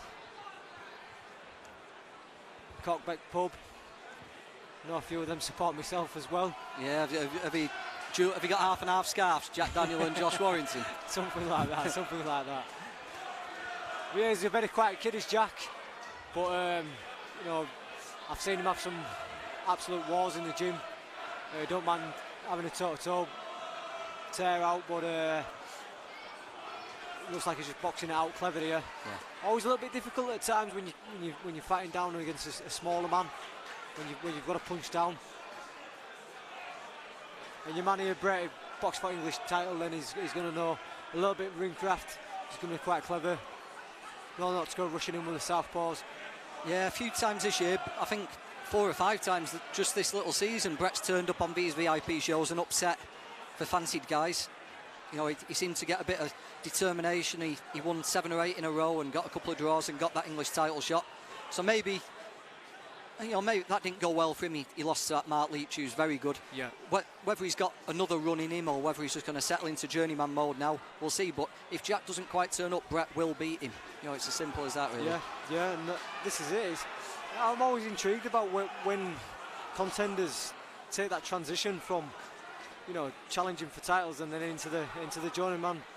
Do they still have the desire and fire? And it seems here that Bret does. Landing a neat little body shot then, just taking his time. You can see he's not looking to just go and survive. He's cautious. He's waiting for Jack to push in, and he's waiting for maybe a step too far and then get a quick counter off. He's not just covering up and letting Jack work away. Yeah, he's a clever fighter, Bret. The guys he has beat, it's not just been by outworking them and out-hustling them and messing them about. He's outboxed them and he's deserved to win. Yeah, great nice body shots slips inside. Toe up the mid-rift, sharp as well. Looks like he punches hard, Jack. You know, he's got that wiry long frame, hasn't he? Got the snap, yeah, he's got the little snap on the end of it. Likes to get the fighters at the end of the punch. One of them where he looked like a good gust of wind would blow him over, but you know, he knows how to get all the fighters' respects. Nice little round that. You know, Jack's not going to have it all his own way, is he? He's going to have to think his way through this one. This is it as well. I think in the early stage you've got to go for them kind of fights and them kind of rounds early on. You know, you're normally expected to win the first round, go back, get a drink, a bit more instruction, and it might get a bit lively from then on. But going back to the corner after the first round, when it's been pretty close, you know, that tests you as a character, and you know, you're not going to have it all your way all throughout your career, so you've got to learn from that, and it's better to learn it earlier rather than later. Yeah, you've always said, haven't you?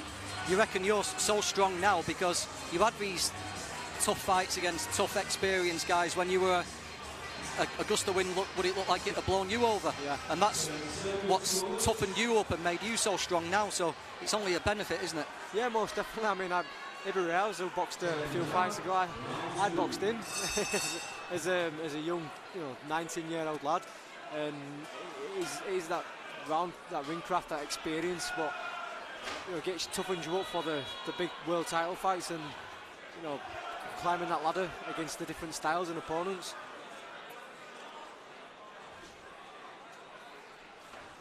Jackal, I guess Jack just got told to keep it at distance. Bret got inside a couple of times those body shots, didn't he? Doesn't need to be taking those.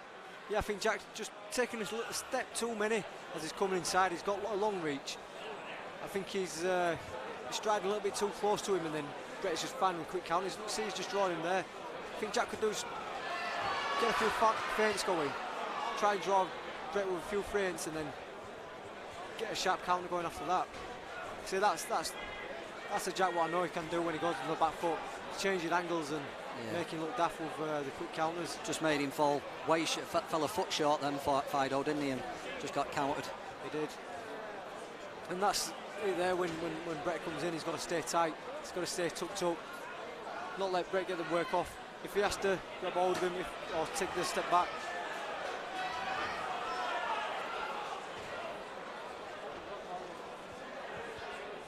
You done many rounds with Jack, Josh? I have over the. I think in the Selby camp we did a little bit just for the bit of difference, and obviously Lee Selby changes style from time to time, goes into southpaw, so it's just nice to get a bit of that under your belt, and like I say, he's got the long reach. He's got that same shoulder movement as Selby, hasn't he? So we did a fair few rounds with him. He's a tough kid. He's a very tough kid.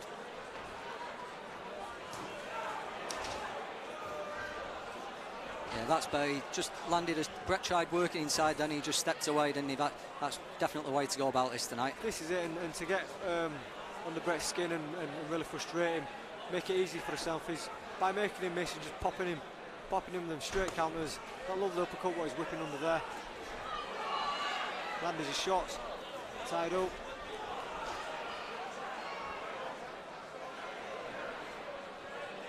And them shots, they might not look like the most hurtful, but the way that he's whipping them on, right-handed punches, Bret will certainly know about them. Yeah, look, some of the punches in history, Tommy Hearns was a big lanky guy, wasn't he? Who just all of a sudden started knocking people out. Jack, he looks wiry, he looks like he'd be all elbows and forearms, and everything would hurt, like a painful time being in the ring with him. Yeah, it's little stingers, certainly make your eyes water if it lands on end of nose. Yeah, lots of bone on forearms and stuff like that as well. Great backhand uppercut there. So throws that lovely left-hand uppercut. Throws it long and it comes pretty natural. But yeah, kind of reminds me when I boxed Hisashi Yamagasa. Yeah. We're like 6 foot Japanese, 9 stone, and you wouldn't have thought they'd been able to take a punch, but the leverage we were able to create with his fundamentals and like the way that he rotated, he just was able to create leverage, and they were able to build a bit of punch power off of that. And Jack's a little bit similar. The way that his body stature is and throws the punches. Yeah, Hisashi Yamagasa, he probably wasn't your favourite opponent on the night, but when you look back, he's one of your ones you take a lot of pride in beating, isn't he? You mentioned him a lot. 100%, yeah. I mean, when I remember when I won the British title, he was well ranked in all the world governing bodies. Put Rigondo on his backside, and he'd only lost it really at the highest level. So he got a great win for my stage of career.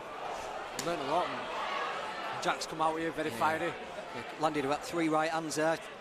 One big one to the body. Probably heard that on the microphones here at ringside.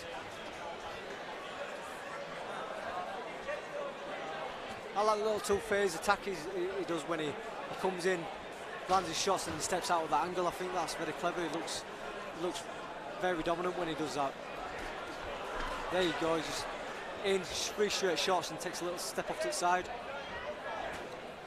his jab's a rangefinder, isn't it? He doesn't put much weight behind that. He uses that to gauge the distance. Yeah, just like a little tippy-tappy jab. Obviously, as you step up the levels, you've got to be more wary of someone coming over the top of that, but I think at this level, and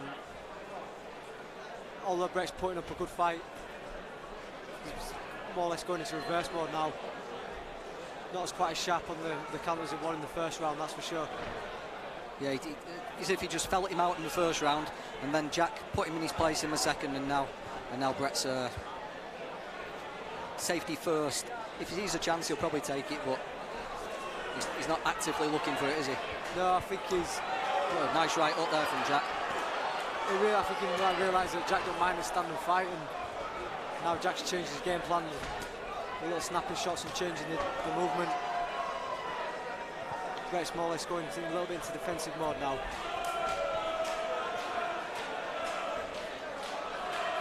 So we've got another featherweight fight coming up later. Josh, someone you know very, very well, Reece Mould, and he's following your path, isn't he? You know, it all started for you with an English title fight. He's fighting for the same belt, and it's his first step on the title ladder now, isn't it? And you know it can all change in the blink of an eye from this point. 100%.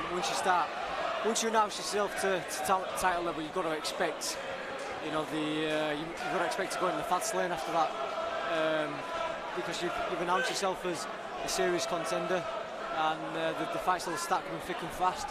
Reece, a very quiet lad, not the more sociable on social media, but a killer, absolute killer when he's in the gym, even just hitting the bags. He puts everything into everything, and he's an intelligent boxer.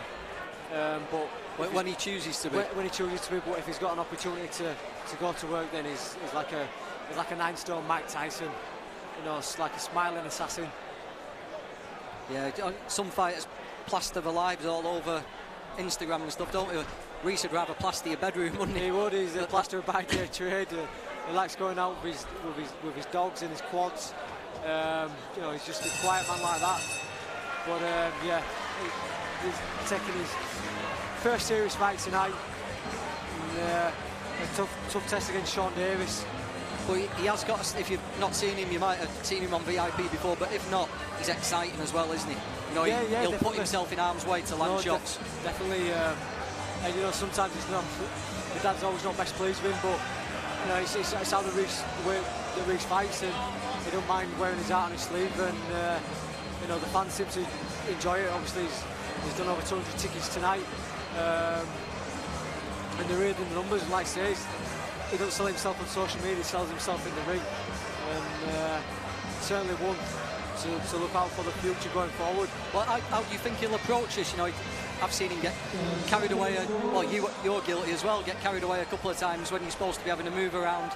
Do you think the occasional focus him and force him to listen to your dad in the corner, or do you think he might just look to make a big impression? Can you even guess? I think the occasional will make it the only time that he listens. I've seen him box here last year, and he boxed really well against Jamie Spate, got challenge belt, boxed to instruction, and he looked really, really classy. A little bit of fighting there, a little bit of boxing, and got himself a stoppage win. Tonight will be a little bit different because he's got more of his live game opponent, but I think as much as wanting to put in a show for the fans, he'll also want to win the fight, so I think he'll be boxing under instruction tonight. Back to Jack Daniel, who's just sort of put Fido in his place a little bit now. He's got this all in hand, hasn't he? Yep. As long as nothing goes wrong here in the last couple of minutes, he'll be keeping his unbeaten record. Yeah, and Jack's a fit kid. I've seen him done 8, 10, 12 rounds in gym sparring. He'll have plenty left in the tank. He'll probably want to finish the last minute and a half, minute strong, maybe a little bit more entertainment for the crowd. I think he'll probably realise that he's not going to get Bret out of here now, but he's made it entertaining. Bret's come and give a little bit of a fight, and Jack's looks classy.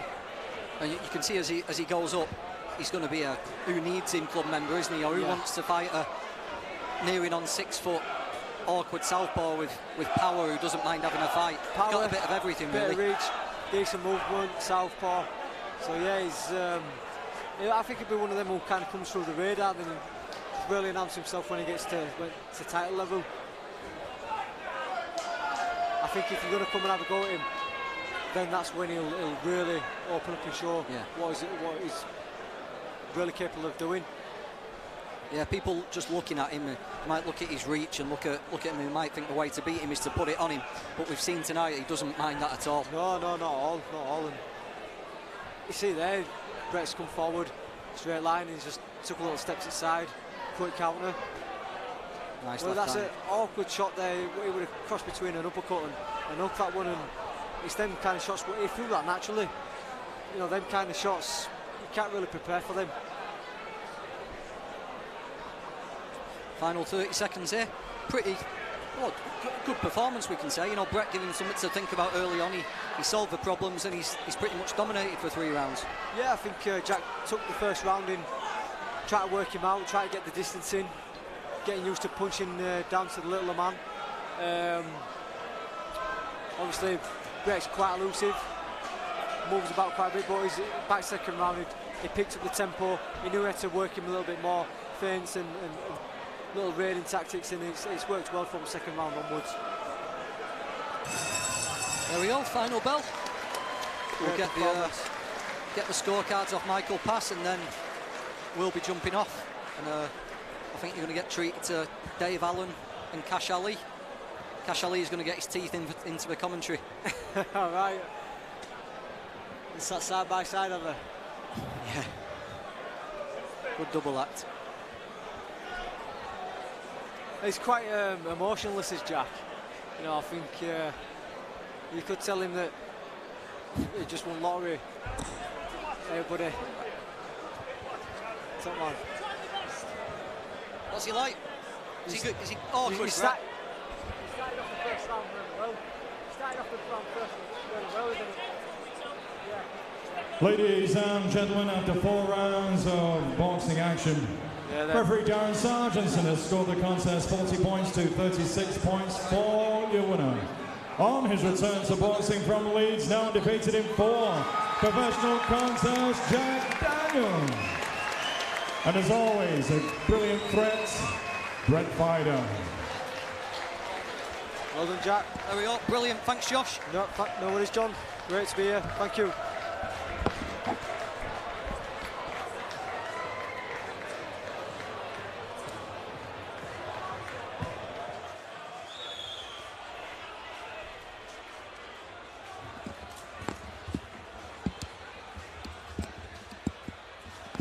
There we have it then, good performance that from Jack Daniel against the experienced Bret Fido. Getting the job done in there. 3 fights to go tonight. Next up, Sonny Taylor's in with the durable Dmitry Kalinowski. And joining me on commentary for this one will be Cash Ali, and then after that Dave Allen's going to come and join us for Taylor, Watkins and Luke Middleton, and then Reece Mould against Sean Davis.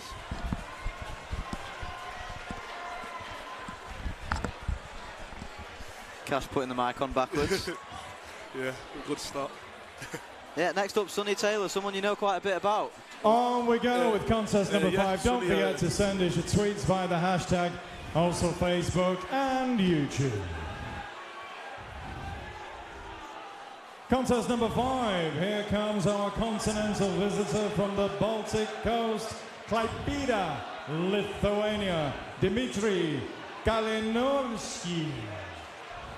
Here we go then, Dmitry Kalinowski making his way to the ring. Durable cruiserweight. It seems to have been with everyone around that weight, and he'll certainly give Taylor a test tonight.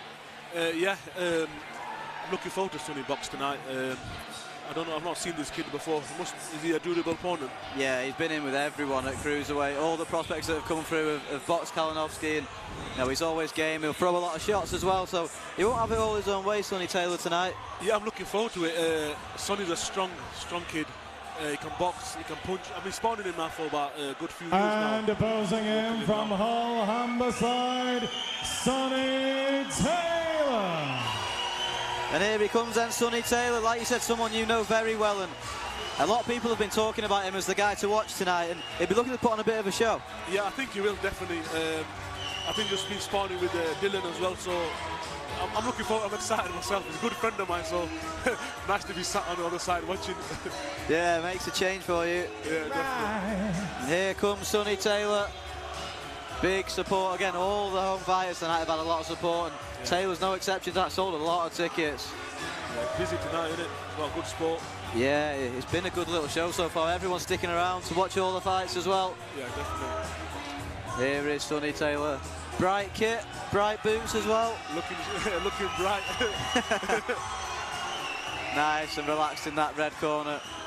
Don't let that pink deceive you.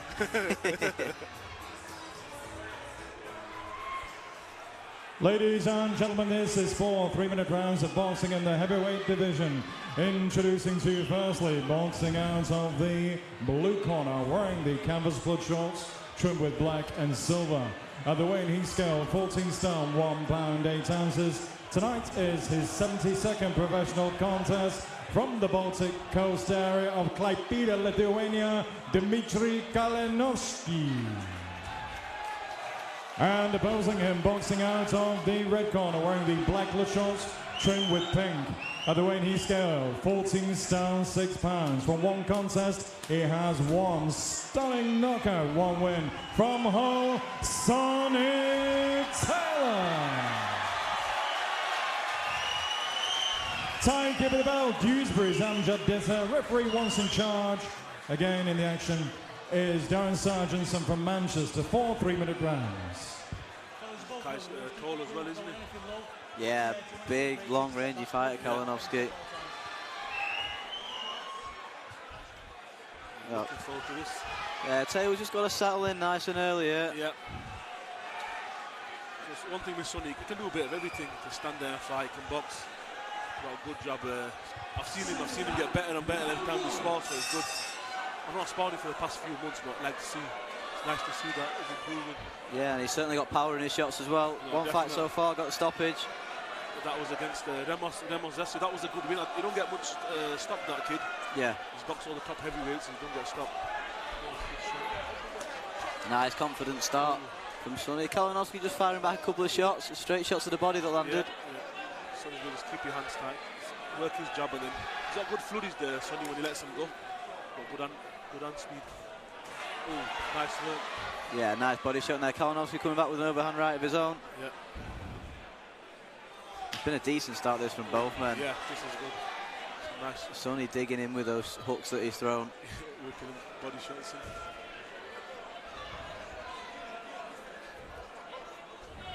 in. Yeah, been doing rights round for Dylan, like you said earlier on. That's a mark of how good he is as well. Yeah, definitely. When you spar these top fighters and contenders, it brings you on, and it gives you understanding of where you are yourself. Yeah, invaluable experience sparring with that calibre of fighter. Yeah, definitely. Ooh. Both men looking for that left hook over the top. Kalinowski landing the right hand. He's letting them go as well. Yeah, both men seem happy to trade. Yeah. Seems like a solid guy, doesn't he? Yeah, I've seen Kalinowski do this plenty of times before. He's not afraid of a fight, not afraid to take a shot either. Both men landing again on the exchange. Yeah, so nice what Sonny's doing. Ooh. Yeah, Kalinowski's showing some ambition in this first round. Standing with him, he's countering back as well, isn't he? Yeah, it's been a good first round this for both men. Nice shots to the body from Taylor again. Yeah, some nice body shots. I'd like to see Sonny go back on the jab a bit and set him up. He's just loading up with all of his shots at the moment, isn't he? Yeah. The body shots, they'll affect the guy after a couple rounds. Ooh. Yeah, again, Kalinowski landing that big right hand over the top. That shot's working for him every time he throws it. Yeah. Well, it's something that Taylor's going to have to be really careful of. He can't keep taking big shots like that. Yeah, people like this Kalinowski, they're very basic. They don't do much, but he's not wasting much shots, but he's being quite accurate with them. A nice right hand over the top from Taylor. Punching down with that right hand. Oh. Again, Kalinowski finding a home for his right hand. He's definitely a tough man, isn't he? Yeah, and it's working when he throws that lead right hand after Taylor's thrown a combination. Yeah, Sonny's just, he's trying to probably break him down to body, but I like to see him just jab a little bit more and just open his shots up. At least that way, Kalinowski won't see him coming.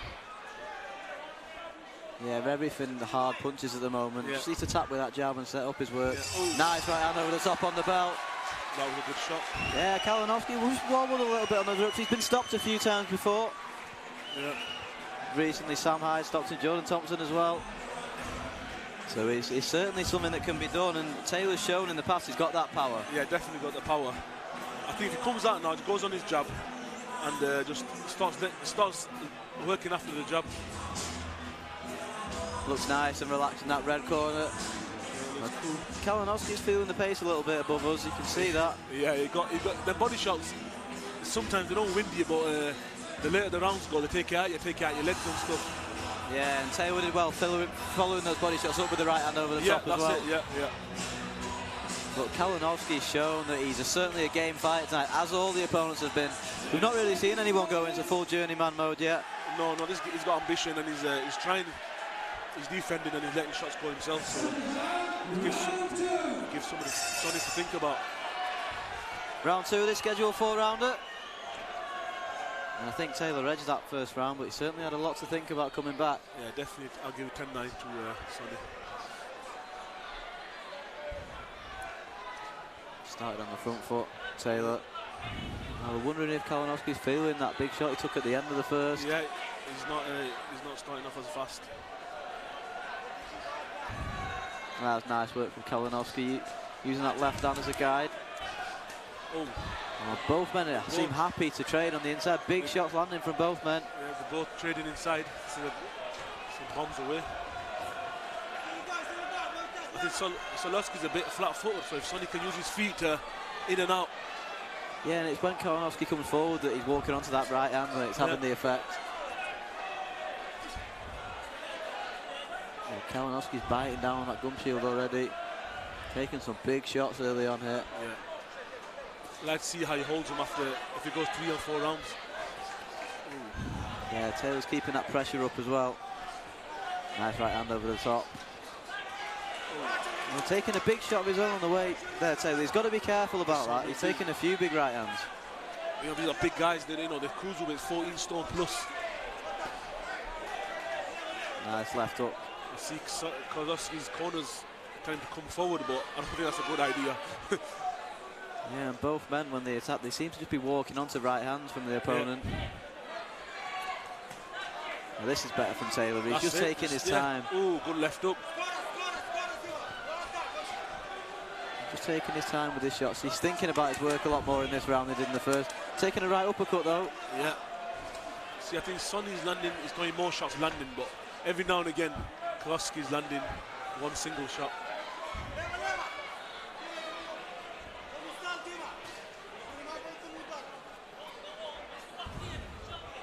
Yeah, referee Darren Sargentson in there. He's quite happy to let fighters work on the inside. That was a good left up the body. Yeah, he's picked that body shot well. When you can see he's thinking about his work now. Nice left hook over the top. And it's nice. Sonny's blocking and he's countering straight after as well. That's good. Really, this is a lot better second round this from Sonny. Yeah, definitely.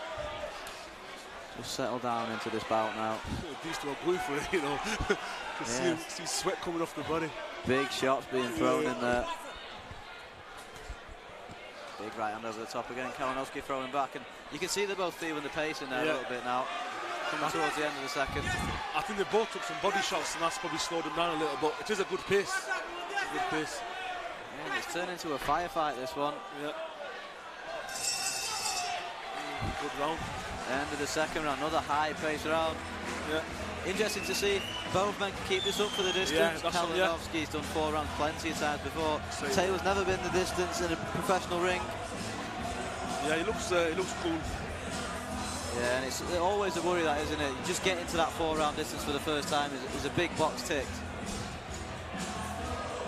Yeah, he's gone past 2 rounds. 2 more rounds. It's 4 rounds of this, isn't it? Yeah. So. Saying that, it wouldn't surprise me if we saw a stoppage either way here. Both men throwing big shots with that right hand. I'd like to see how Kalinowski comes out this round. Yeah, the corner just trying to get him to relax in front of us. Taking deep breaths, trying to get air into those lungs. Such a high pace. And all the fights have been good tonight. It's been a good card again. Yeah, it's been a good card. There's some good fights on today. I think there were a couple of debutants today, weren't they?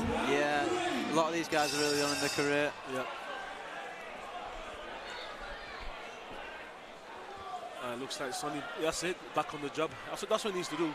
Just jab his way in and just, you don't need to stand there and trade with him. Yeah, he looks comfortable when he does use that jab, and he neglected it a bit in the opening 2 rounds, especially the first. I reckon the corners told him this round, just keep tight and just work on your jab. Yeah, when he can make it an easy night's work for himself, or he can make it difficult. Yeah. I think the fans are in for a treat though. He's got him. Yeah, and he hit Kalinowski with a shot then, he certainly felt that. Just a shot that clips him on the top of the head.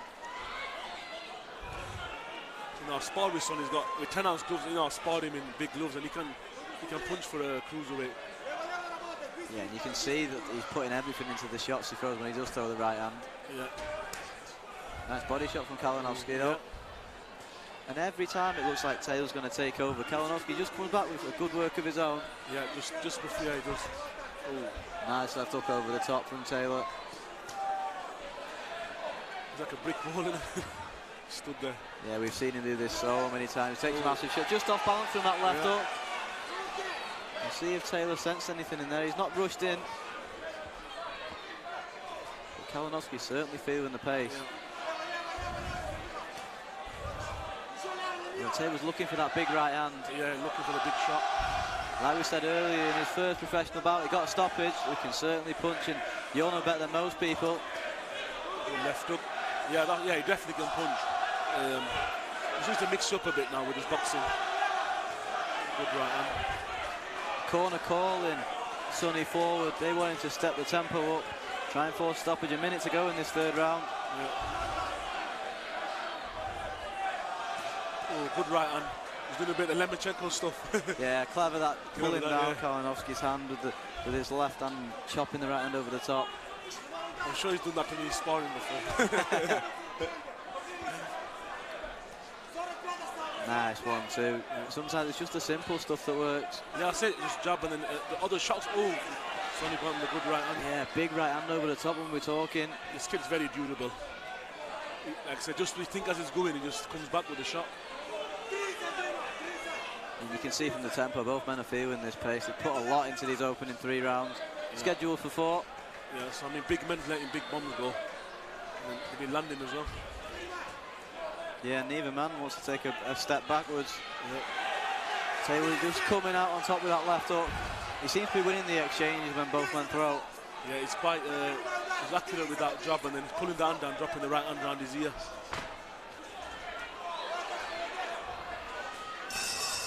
There we have it then.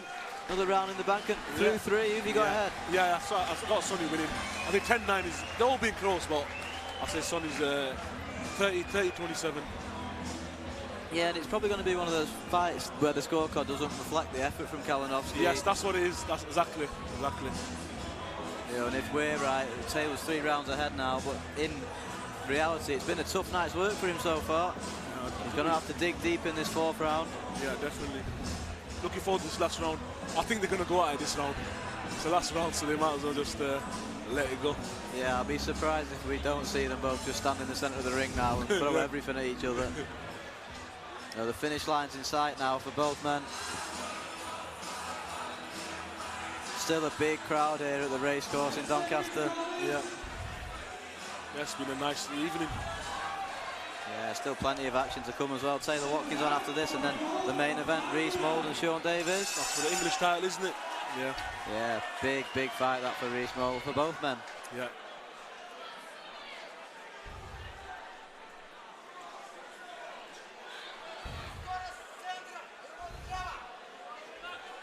Got Josh Waddington in the house as well, haven't we? Yeah, Josh has just been doing a bit of commentary before we got on. Oh. Of course, defending his world title against Kid Galahad last time out. Yeah, it was a good competitive fight from both fighters, wasn't it? Yeah, Josh is ready for that next step up, and that unification just round the corner for him. Yeah, I think this, yeah.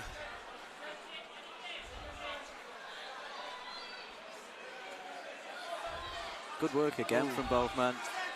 Some uppercuts coming in now.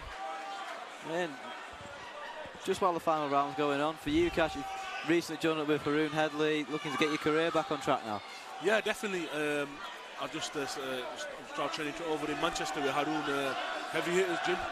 I've had a good think, and that's the best move for me. Looking forward to it for the next chapter. So around October, November, I'll be back out. Now, just as you were talking then, again, Taylor landing big shots. Yep. Kalinowski taking a big breath before they go at it again. It's been fought at such a high pace, this four-rounder. This is good. This is what fans want to come and see. Big left up from Kalinowski. He's calling Taylor forward. Oh, good right hand. Yeah, and that's that pull down right hand again. Some big shots are going in here. Yeah, and credit to both men.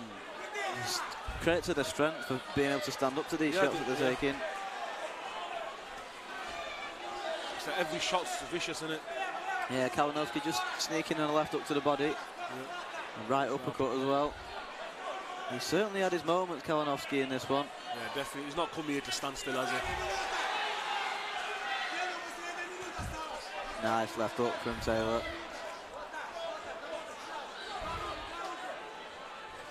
And Kalinowski just trying to buy himself a breather in there at the moment.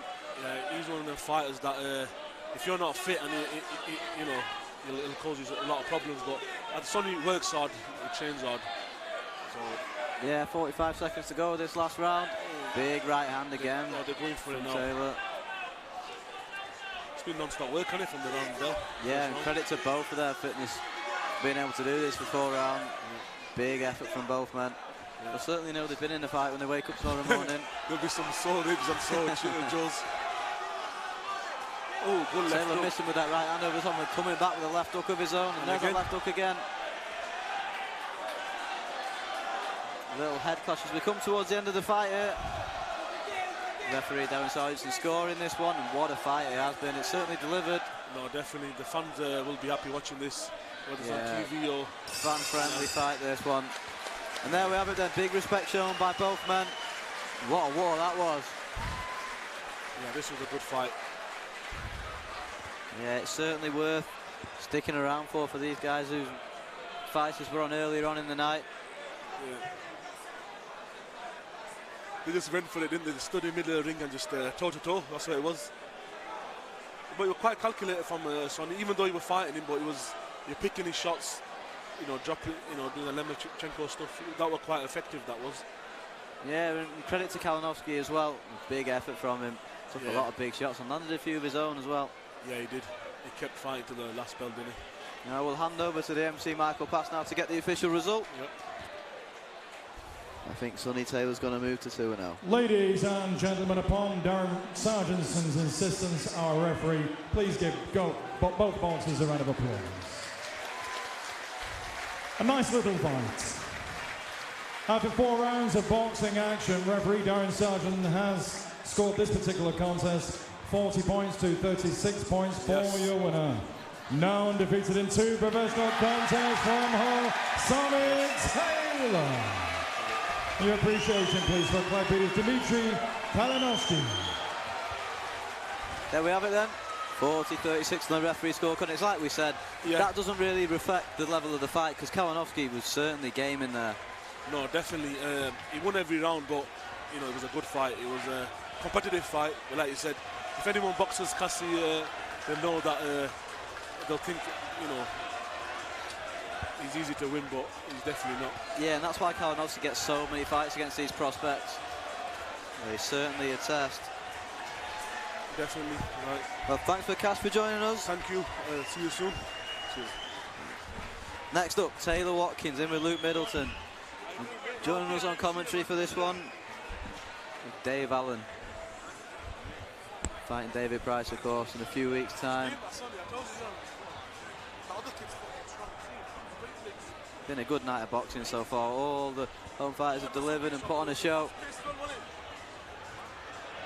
Still 2 fights to go. Next up, Taylor Watkins, Luke Middleton, and then after that, the English title fight we've been building towards all night. Reece Moulding with Sean Davis. That promises to be a cracker.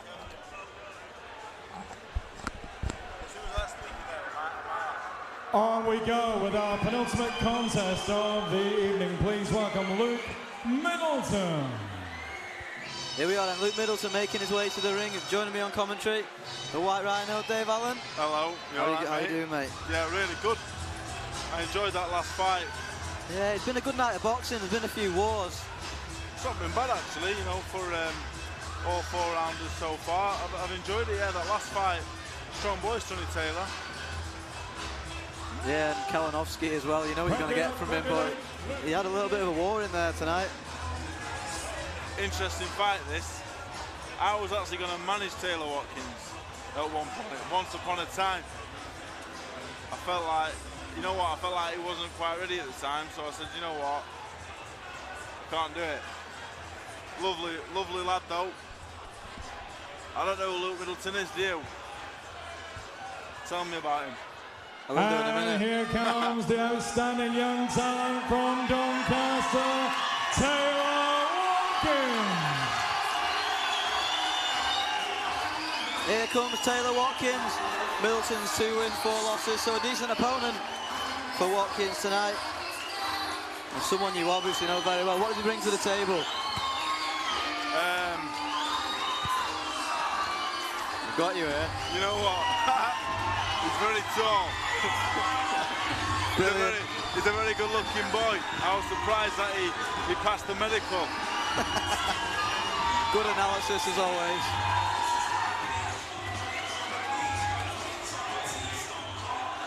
His dad's a lovely man as well. His dad's Welsh, like his dad. On commentary for VIPBoxing.tv, Luke the Child Madeira, still 19 years of age. In conjunction with Dave Allen, fine top heavyweight prospect. Welcome, Dave, to co-commentary. This contest is your penultimate one for 3-minute rounds of boxing in the welterweight division. Introducing to you firstly, boxing out of the blue corner, wearing the black colour shorts trimmed with silver. At the weight he scaled 10 stone, 6 pound 5 ounces. Tonight is his 7th professional contest, presenting from Workshop Luke Middleton. And opposing him, boxing out of the red corner, wearing the black, silver and lime green coloured shorts. At the weight he scaled 10 stone, 3 pounds 5 ounces. Tonight is his proud professional debut from here in Doncaster, Taylor Watkins. Timekeeper at the bell, the omnipresent Amjad Ditter from Dewsbury. Referee Darren Sargentson once again for 3-minute rounds. Both know the rules, keep it clean, don't let anything low, watch your head, when I say break, take a step back, most important, defend yourself at all times. Here we go then, big night this for Taylor Watkins, and taking you back to your debut, what emotions go through your head when you're making that ring walk before that first bell goes? Well, you know you're fighting somebody useless, so it's not really that bad. You know they're the easy fights of your life, so I enjoyed it, but Middleton's not got a bad record, he's got a few wins. He might not be bad. You know, if he comes to have a go, he might be an hard night for Taylor, to be fair. I thought he'd have someone easier than this. Yeah, testament to Taylor just taking the fight as well. I don't know how good Middleton is, to be fair. He might be useless as well. I don't know, because you never know. You know, at this level, like a lot of professional boxers, like these days, are not very good. It's not like the old times. Not when we were young. Nice start this from Taylor Watkins behind that jab. Looks nice and relaxed early on. Always a good sign on your debut. Big ticket seller as well. Yeah, he's very popular. You know what? He's a very nice kid. I like him. He's very funny, very nice. And to be fair, he's started off all right. You know, he looks nice and relaxed. Middleton doesn't look the most dangerous man in the world, so you know he'll probably settle into this and look better as we go on.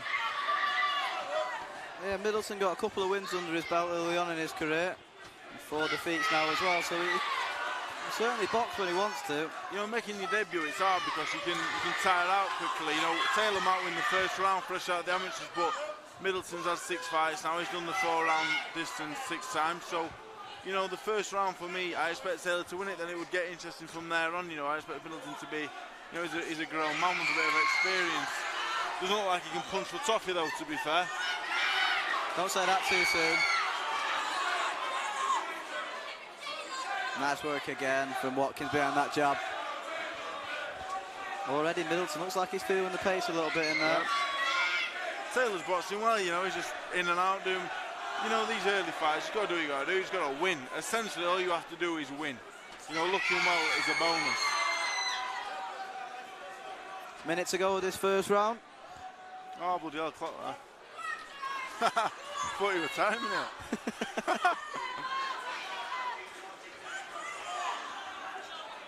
3 minutes, it'll feel about half an hour in his first fight, you know. He's boxing all right.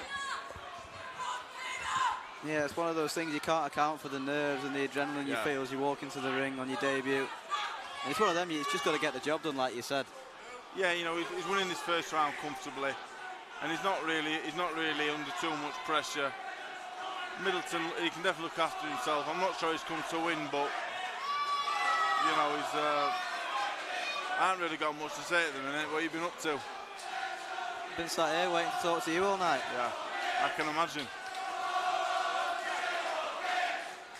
Stuck with Dave for the main event as well. Yeah, I'm really looking forward to that. Reece Moll can fight, and you know, Sean Davis can fight as well. He's been with your fight. You know, he's been in with other, you know, really good fighters. So I expect Reece to win, but it's a proper fight for him. Yeah, big step up for Reece tonight. In with Sean Davis, and that's after this one. Round in the back for Taylor, though. Yeah, 1-0 Taylor Watkins. It was all right, to be fair. I'd like to see him put a bit more power in his shots, because you know when you step up, you got to hit him, otherwise, you know what I mean? Do you know what I'm saying? He just looks at you for your nod of approval then, and you ignored him. I'll put my thumbs up when he looks over next time. Some manager you are. You know what, I was going to manage him, but you know what, he's doing well, but professional boxing's a hard game, and for him to be coming in at 19, he's had a few years out of the amateurs. That first round was good. It's not on. Pick up Michael Pass singing his microphone. Sat down over there. Can sing, to be fair. Don't tell him that. Never tell him that. Michael Pass for me was the #1 announcer when I first started. I thought it was fantastic announcement at Sheffield Arena. Brilliant. We'll have to get you on a VIP show then. You know what, if Price knocks me out, don't hold your breath, I might be on one. Yeah, big night coming up for you in a few weeks' time. Yeah, you know, the Price fight is the big one. You know, I'll win. I fight a Povetkin, that kind of fight, and I lose. I'm fighting a 6-rounder back at Donny Racecourse. So, you know, it is what it is. I'd rather be in a big fight, but it's been a good night here, to be fair. Yeah, I've sold a lot of tickets. Big crowd as well in here, which is always good. Only been here a couple of times before, but it looks like something we can build these fighters up. Yeah. That's the thing, Taylor. All he's got to do is keep winning, you know, keep doing what he's doing, and he'll improve and keep winning, and his support will grow, hopefully. Yeah, and Reece Moll's leading the way around here. He's showing that you can get a show built around you if you do keep winning and get these title fights. Yeah, Reece Moll can really fight as well, so, you know, he's good to spearhead it, because I believe he'll keep winning it and he'll keep moving up the levels. Good work again, this from Watkins. He looks in control in there already. Yeah, he's boxing well, you know. He's not. Middleton's a good opponent for him. He's pretty tough, pretty basic. You know, Taylor's looking well. He's making Taylor look good, and he's tough. It's good. Good matchmaking by who's matchmade the show. John Pegg, probably. Go on, John Pegg. Good job, John Pegg. I think it is. He's matched it. Whoever's matched it really well all the way through the card, to be fair. Yeah, it has been a good night of boxing. It's been one of those nights that when you look down the card, you might not expect much from some of the 4-rounders, but they've all delivered. Yep. Good work again from Watkins. Nice and relaxed. Picking his shots nicely in the second round as well. Yeah, he's boxing all right. You know, he's doing what he's got to do. Minute to go in this second round. Yeah, he's having it all his own way at the moment. Which is exactly what you want on your debut. Yeah, it's a good opponent for him, because Middleton's very, very, very basic, and you know he's not nothing. He's not very. He's not. You know what I mean? It's difficult to find the right words, but he's the right opponent. You know, he's pretty tough, if nothing else. So he'll just reach him with that right hand. It's all about how they're going to match him at 19. You know, he's not had many amateur fights. You know, he'll have to improve lots and lots if he's going to want to go to where he want to get to. But you know, it's difficult because what's he going to learn from tonight? I'm not really sure. You know, the hardest thing in boxing, I think, is matching your kids and letting them improve at the right pace. But at the same time, you need to win, but you've also got to learn something from it. Bit of blood coming from the nose with Watkins. Just at the end of that round. Nothing too serious to worry about. Reed, who waits for me. So you're better than Paso. I'll tell you about Tony Christie. He's the second most famous man from Conisbrough after me. This song is he lived down the road from me. Debatable. La la la la, sha la la la la la la la. Sha la la la la la la la. Boom boom. Sha la la la la la la. It's always difficult to fill the minute gap between rounds. You know it's what? alright, you just sing. Yeah, it's there's not much to call home about in this fight. You know, Taylor's doing the job. He's doing it how he needs to. I'm not going to overtalk. I've been known to do it in the past. Yeah, not going to do it. I'd like to see him sit down on his punches a bit more. You know, he knows Middleton's not bringing much back, and when he does, he hasn't really got the power to bother him. So I'd like him to just sit down on his shots a bit. You know, let the right hand go a little bit. You know, put on a bit of a show. You know, the fans, he's got loads of fans here. Let's put a bit of a show on now. He's got the fight won, in my opinion. So, there you go, that's better. Yeah, blood still coming out of the nose, Watkins. It's like Sonny Taylor. One thing about Sonny Taylor is win, lose or draw. I'd like to watch him all the time, which is exciting. You know, you got to be a little bit exciting. Who's this Rocky bar here? Yours now. I've no idea. There'll be Cash Ali's. There'll be Cash Ali's then. There might be. I'm not going to eat him though. I don't want to upset him. I'm not going to eat him because I'm on a diet.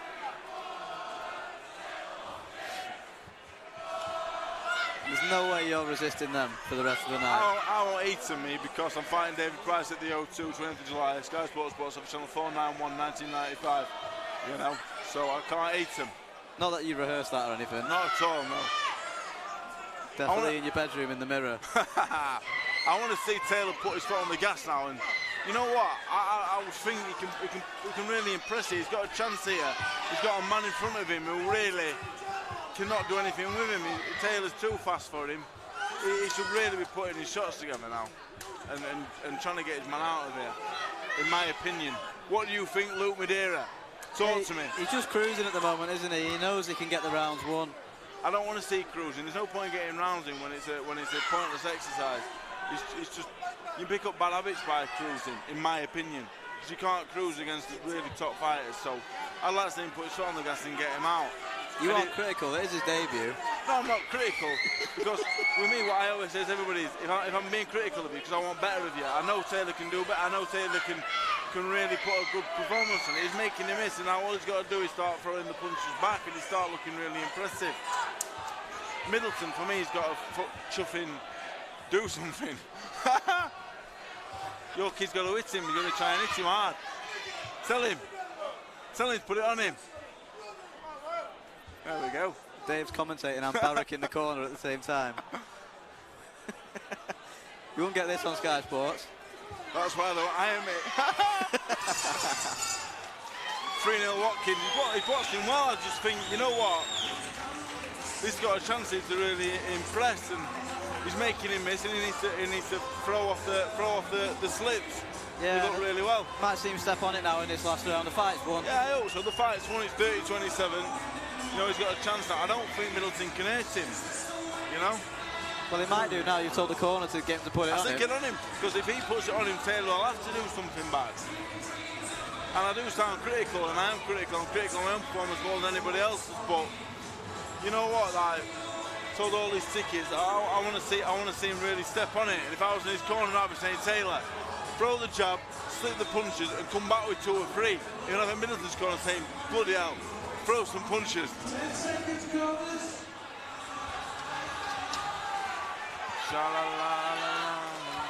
Hey, you didn't sing that one. I know, I'm too busy coaching. We've got that last round of his debut. Been a good performance here from Taylor Watkins so far.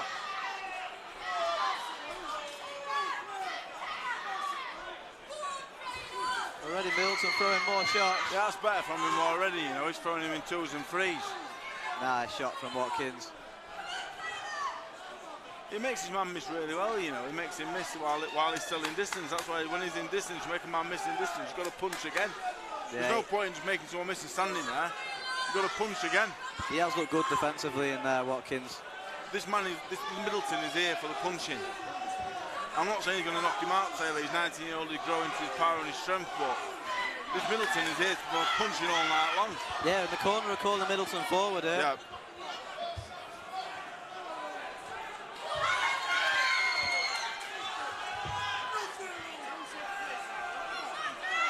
Been the most uncomfortable Watkins has looked the opening minute or so this round. He's 19-year-old, you know, he's still a kid. You know, it's matching a 19-year-old, you know, and you can tell looking at him, he's got so much more to come because he's not a man yet, you know, it's going to be hard to match him, and who are you going to match? Ibra Riaz would be a nightmare for him, you know what I'm saying, people like that, so it's very hard to match him. And Middleton's coming on a bit strong now, he probably is in the last round, to be fair. Yeah, and the beauty of it is Taylor can take his time. There's absolutely no rush with him. No. Being 19 years old, just keep learning. Yeah, he's got to keep in the gym, keep training, keep being matched correctly, keep winning, and you know, and improve and get his man strength in time. Nice left up to the body from Watkins. But Middleton's really coming forward now. They're throwing a lot of shots. Taylor just seems happy to get through this last round.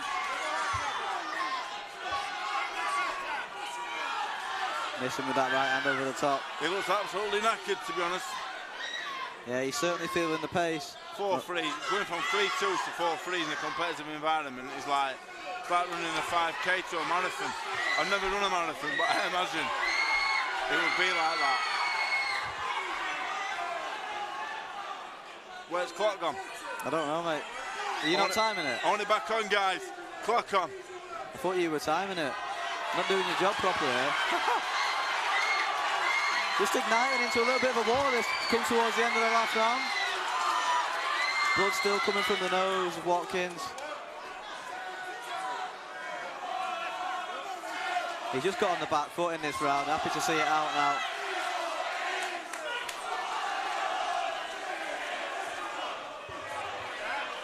And Middleton still coming forward. He's coming forward, but he's not throwing no punches, you know, he's not dangerous at all. There we have it then. Job done for Taylor Watkins. Yeah, he's won the fight.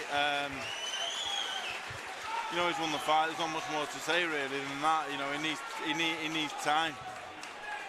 Because certainly lessons to learn from that. Yeah. Absolutely, it's difficult. He's 19-year-old. It's hard. It's a very hard sport, and at 19, you know, he's won the fight. He'll be a very happy boy, you know, and has to go again. Has to be matched very, very carefully. And I am eyeing them chocolate bars. Yeah, you're touching those chocolate bars again. Told you wouldn't last. Just giving them a little touch, you know what I mean, making them melt a bit. You're definitely eating them. I'm not. Ladies and gentlemen, after 4 extremely hard-fought rounds of boxing action, referee Darren Sargentson has scored this contest 39 points to 38 points. For your winner, on his proud professional debut from Doncaster, Taylor Watkins. And a gallant effort from Luke Middleton. Well, there we have it then. A lot closer than we thought. Watkins wins by a point on the referee scorecard. Yeah, I thought he won it. I thought he won every round, to be honest. But that's what I mean. You can't leave it in the hands of these referees. Who are refereeing that? Steve Gray. Darren Sargentson, I think. That's all right then. He stopped me early. I was about to beat Ortiz and he stopped me early. So, you know.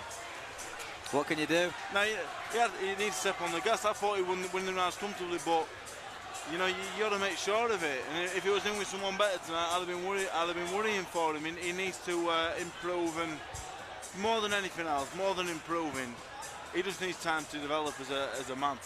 Yeah, and when he watches it back, he will notice that, and he'll know that he's got to win the rounds more clinically. There's so many lessons to learn. 1,000,001 mistakes made, but who doesn't? Even you watch the Floyd Mayweather fight, there's mistakes. You watch the greatest fighters of all time, they all make mistakes, but you know what I mean? Like, as you said to me, Madeira, off mic, he needs to improve. You'd have whacked me if I'd said that to you. Well, I can't say anything because I'm not saying I'm the world's greatest fighter, but you know what I mean? I'm 27-year-old. I'm a grown-ass man. If you can't say anything, then I certainly can't. You can say what you want because you're sat next to me. True. I've got your back. Me and Good Ryan man. Oliver have always got your back. Here we go then, time for the main event of the evening. Rhys Mould and Sean Davis is what promises to be a cracker for the English title at featherweight. In a few moments' time, we're ready to get the action underway. Davis moving up from super bantamweight. Fight for this title against Rhys Mould, who a lot of people are tipping to go a long way in the sport, following in his gym mate Josh Warrington's shoes. He's got to get the job done tonight though. 10 rounds it's scheduled for. The 4th English title on VIP show in the past couple of months. Big up Danny Morell as well. He's watching at home. He just texted me to let me know he's watching at home. Hello, Danny. Get to bed, son. Nearly 10 o'clock. You're definitely eating those chocolate bars. I'm not eating them. I might take them home though. Not for me, obviously. Cash is going to come and get him in a minute anyway, I think.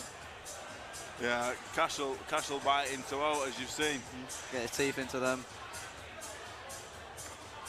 I missed out with that when I was commentating with him. I should have put a few teeth puns in there. Yeah, I've been on his case all night. You know, I've been gnawing away at him. You like that one, didn't you? I missed a trick here, I think. Howard Foster, the referee for this one. Getting in the ring. We're moments away from the main event. What's been a good night of boxing here at Doncaster Racecourse.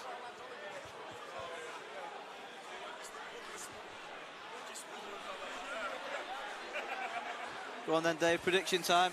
I think Rhys will either a points win or a late stoppage.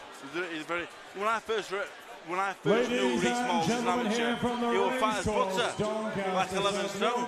I went away from the gym, Doncaster Planters Amateur Club, came back, he was in the ABA semi-finals. What the work ethic that he's shown to do what he's done is unbelievable. And I don't know him personally very well, but from knowing him as a little kid, I'm very proud of what he's done and how far he's come. Yeah, big step up for him tonight though. He's not been in with anyone at the class of Sean Davis so far in his career. Davis's game as they come, he'll keep coming forward all night long. And it's up to Rhys Mould to stop him doing that. It's nice and focused getting in the ring to the left hand side of us.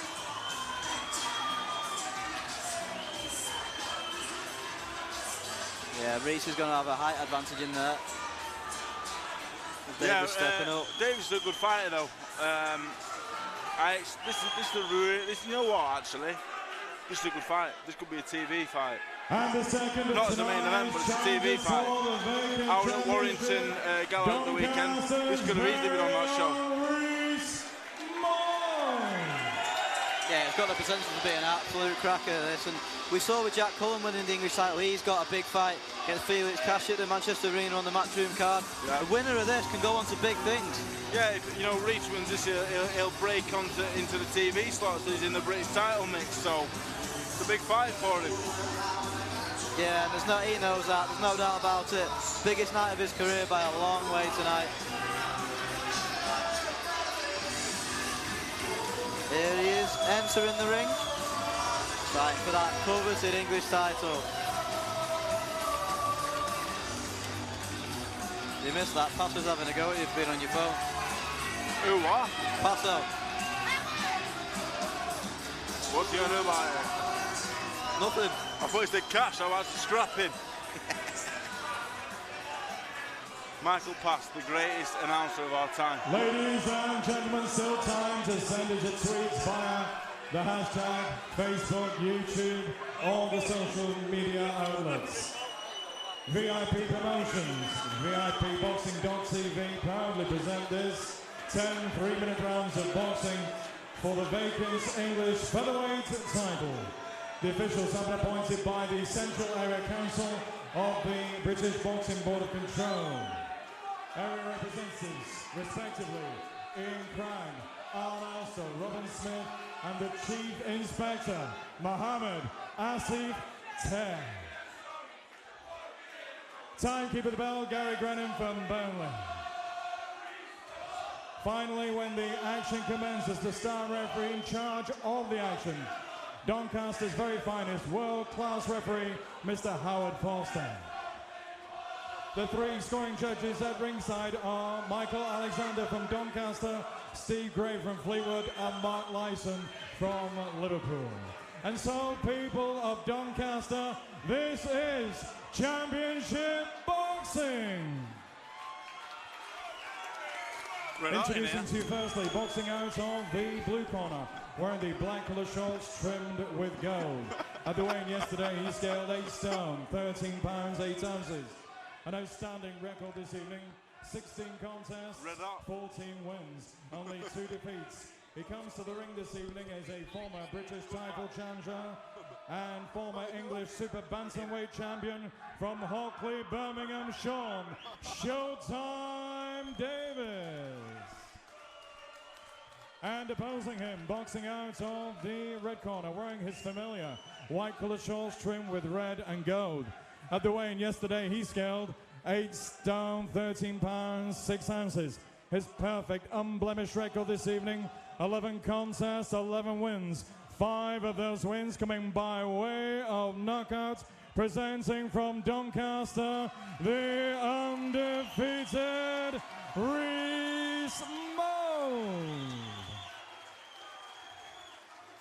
Mr. Foster with his final instructions, 10 3-minute rounds. Okay, fellas, you both know the rules. Spoke to you both in the dressing room.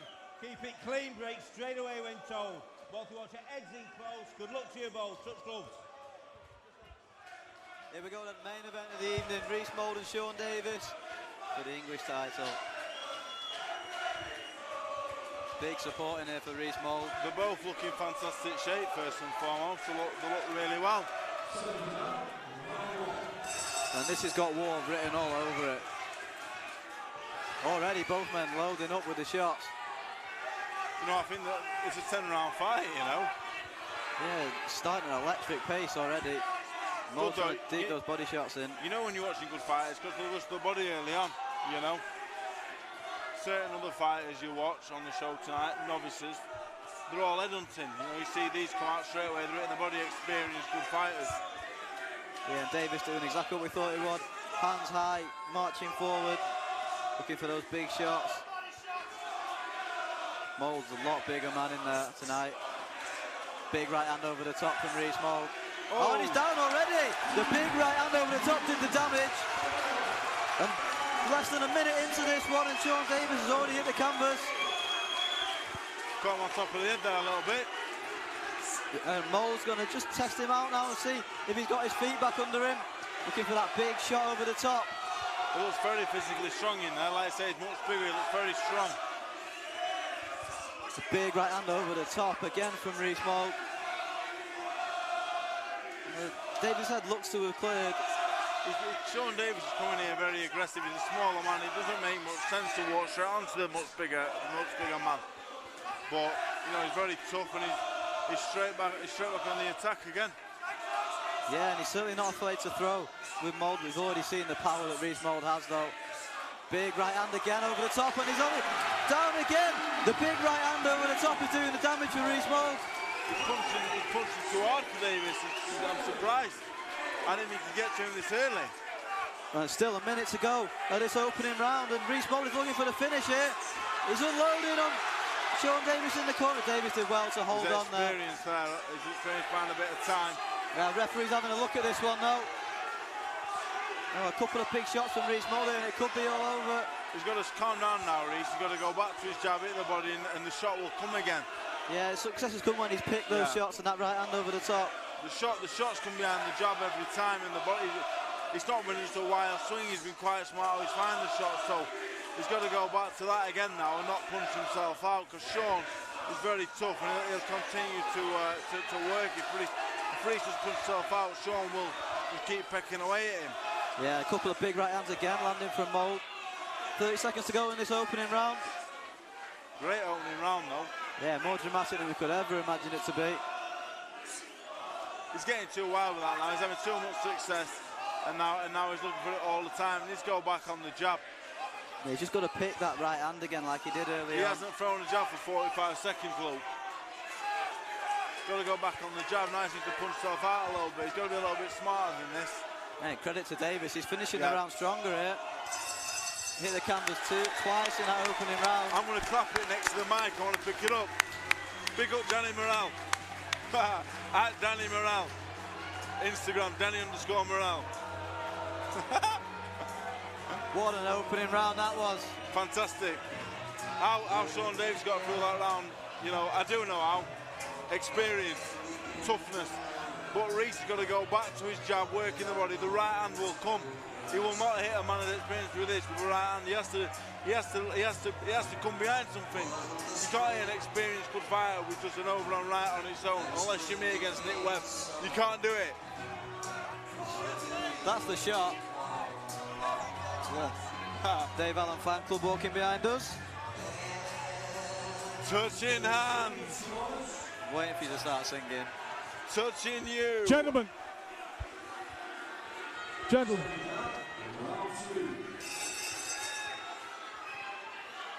On the jab, Reese Mould, on the jab, I want to see it. And I know Josh Warrington's dad will be telling him exactly the same. Back on the jab. Do what was working in the first 2 minutes of the round, because it was brilliant. There is that jab you're going for. Davis starting the more positive again.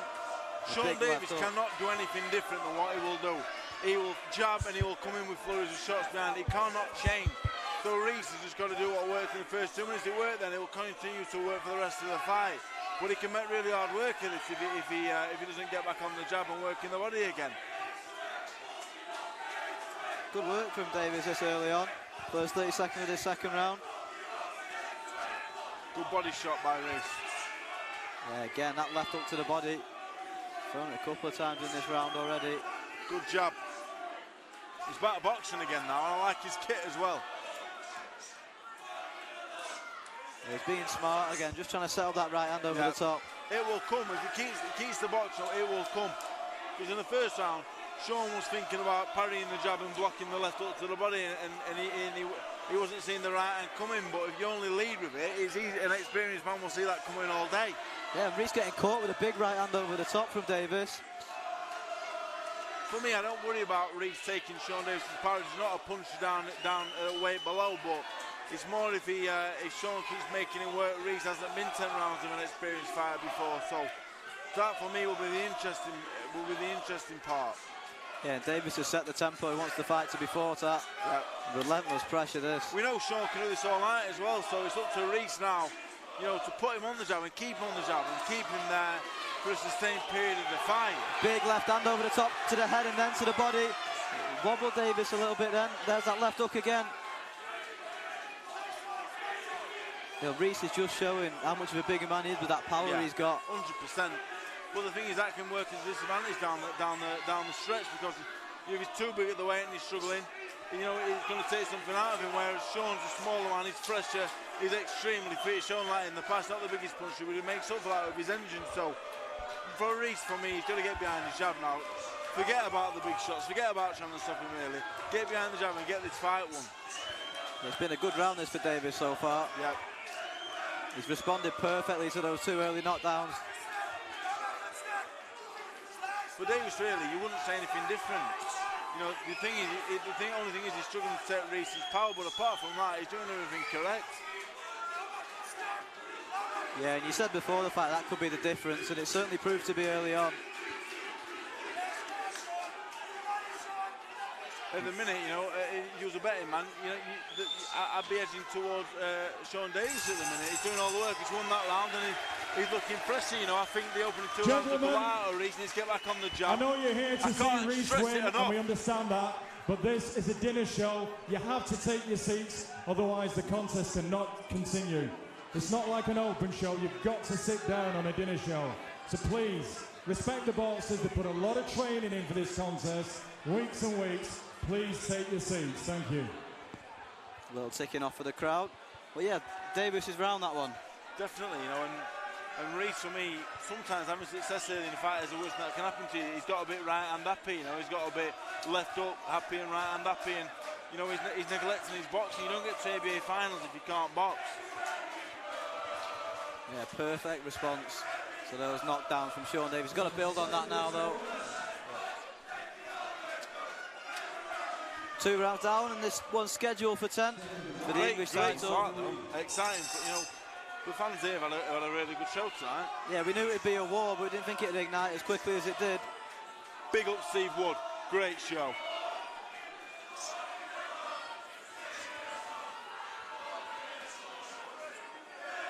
No, just doubling up that jab. Davis coming forward again. That's where I like Reese there, on the jab. He's not going to outwork Sean Davis. No point standing on top of each other and just trying to get into a swinging match. And over the rounds, Sean will start to set Reese's power, because the power will diminish and Sean will start to get you. It will start to slow down, and he'll start to see it coming, taking little bits off it. So, you know, Reese's got to be a lot smarter now. This is going to turn into a really hard night if he doesn't get smart soon. Yeah, he's just showing glimpses of that skill he's got behind the jab, but Davis seems to be able to close the distance every time he does. I don't see Sean Davis slowing down, to be honest, either. Big left up from Reese Mould again. Wobbled Davis a little bit. And there's a right hand over the top and a left up. The gum shield come out. Good kick. Connected with that one well. Well, impressive. I think he's picked the wrong sport. Very tough man, this Sean Davis, very. Yeah, and we knew exactly what we were going to get with him when he got in the ring tonight. Anyone with them tattoos has got to be double hard. So we knew what to expect straight away.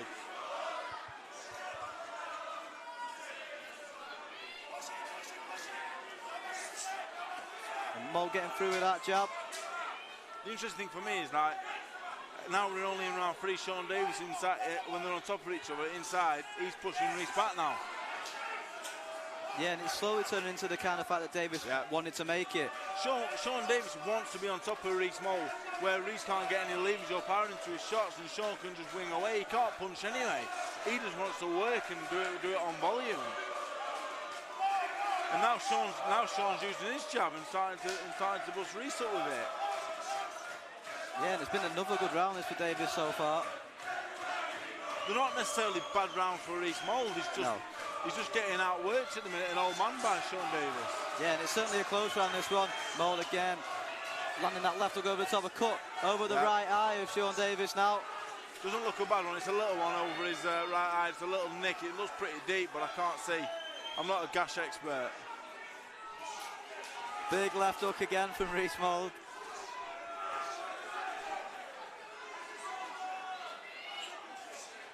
Good shot by Davis. And there's that right hand over the top again, and Davis is hurt. And this could be the end of it if Mo can put some shots together. Very experienced man, Sean Davis. And that's the right hand over the top, and his gloves touch the canvas. Third knockdown, he's just shook his head at the corner as well, Sean Davis. We're near the end of the round though, aren't we? This could be the end of it. Seconds to go, and there we have it then, saved by the bell in that third round. The third knockdown. Davis is struggling in there. John Evans is alongside us. What do you make of this so far?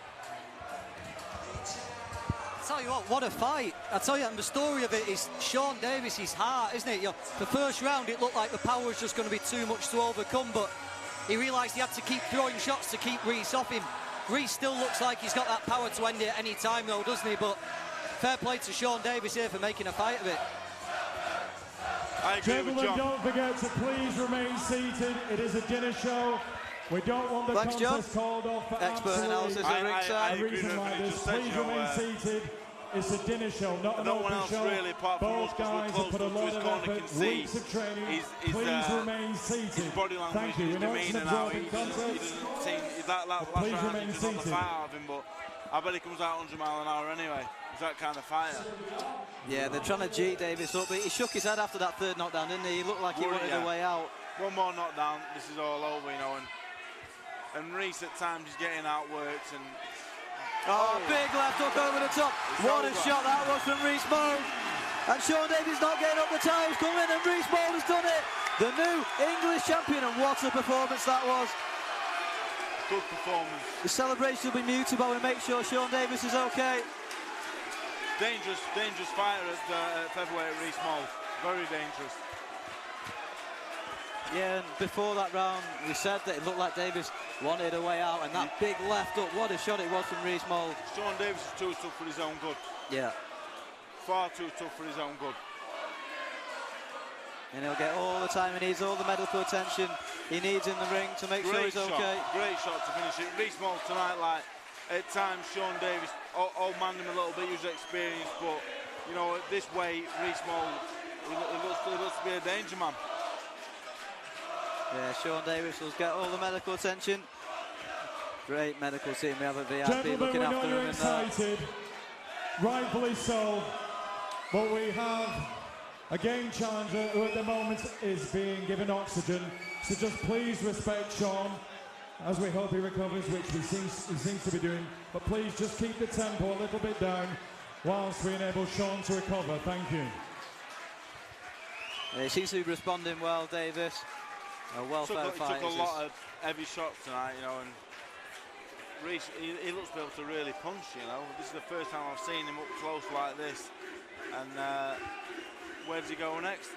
Lee Wood, the Commonwealth champion, I'm not sure. Oh, that would be a fight. Great fight, yeah. Yeah, you saw the fight with Sean Davis. He's just too tough for his own good, isn't he? He just kept coming and kept coming, and the end looked inevitable after that third round. You know, halfway through round 3, he'd had a good round and a half. He'd not been hurt. He'd be putting the pressure on. You think, you know what? Is Reese going to be able to get his rhythm back and land the big shot to turn it back in his favour? And luckily for him, he did. But Sean Davis, you know, after a fight like that, you know, he's had some tough fights already. He's not had many fights in his career, but he's had some really hard nights. He's not a big puncher. He's up at featherweight. For me, you know, you got to be thinking, does he want to continue in the sport now? I'm all about safety first. Yeah, and that power showed, and the size difference was massive. As soon as he got in the ring, you could see that Reese had so much more power than Sean, and he didn't hide into nothing. Gentlemen, a nice round of applause for Sean, who's now on his feet. When Reese respect Sean. got behind his jab, We know it's a great moment for he looked like a Reese. really top operator, not just a very strong big puncher. You know, he could box as well, so it's interesting to see how far he can go. I really like the Lee Wood fight. And that's certainly worthy of a TV card. Like you said, the winner of this can step right into those 100%. TV slots. Who's the British heavyweight champion? Who is it? Heavyweight. Featherweight. You should know this, Dave. I'm not a featherweight. Neither am I. We're just going to wait a moment or two before we render the decision. Another good fight. Good fight. Reese is only 24, isn't he? So that's again, there's plenty of time. Plenty of time. I wouldn't rush into a Ryan Walsh fight. I wouldn't even rush into the Lee Wood fight. As a fan, I want to see him, but looking after Reese Mould, he's got all the time in the world. He could defend this a few times here. Been a great night. I'll come back.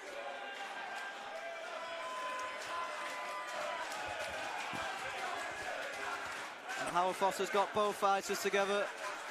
And we'll get the official result now from Ladies MC Michael and Pass. gentlemen, after 12 seconds of round number 4, star referee Howard Foster has dispensed with the count. Therefore, your winner by way of technical countout. He is the new English featherweight champion, your very own Doncaster's Reese Mould.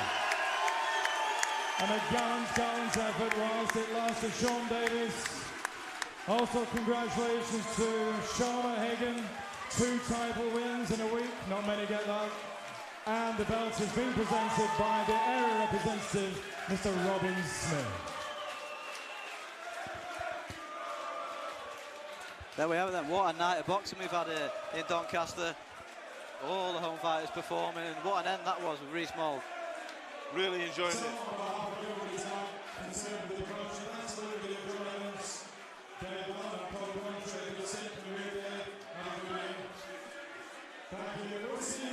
He's always been my favourite, Michael Pass, always. You keep telling us.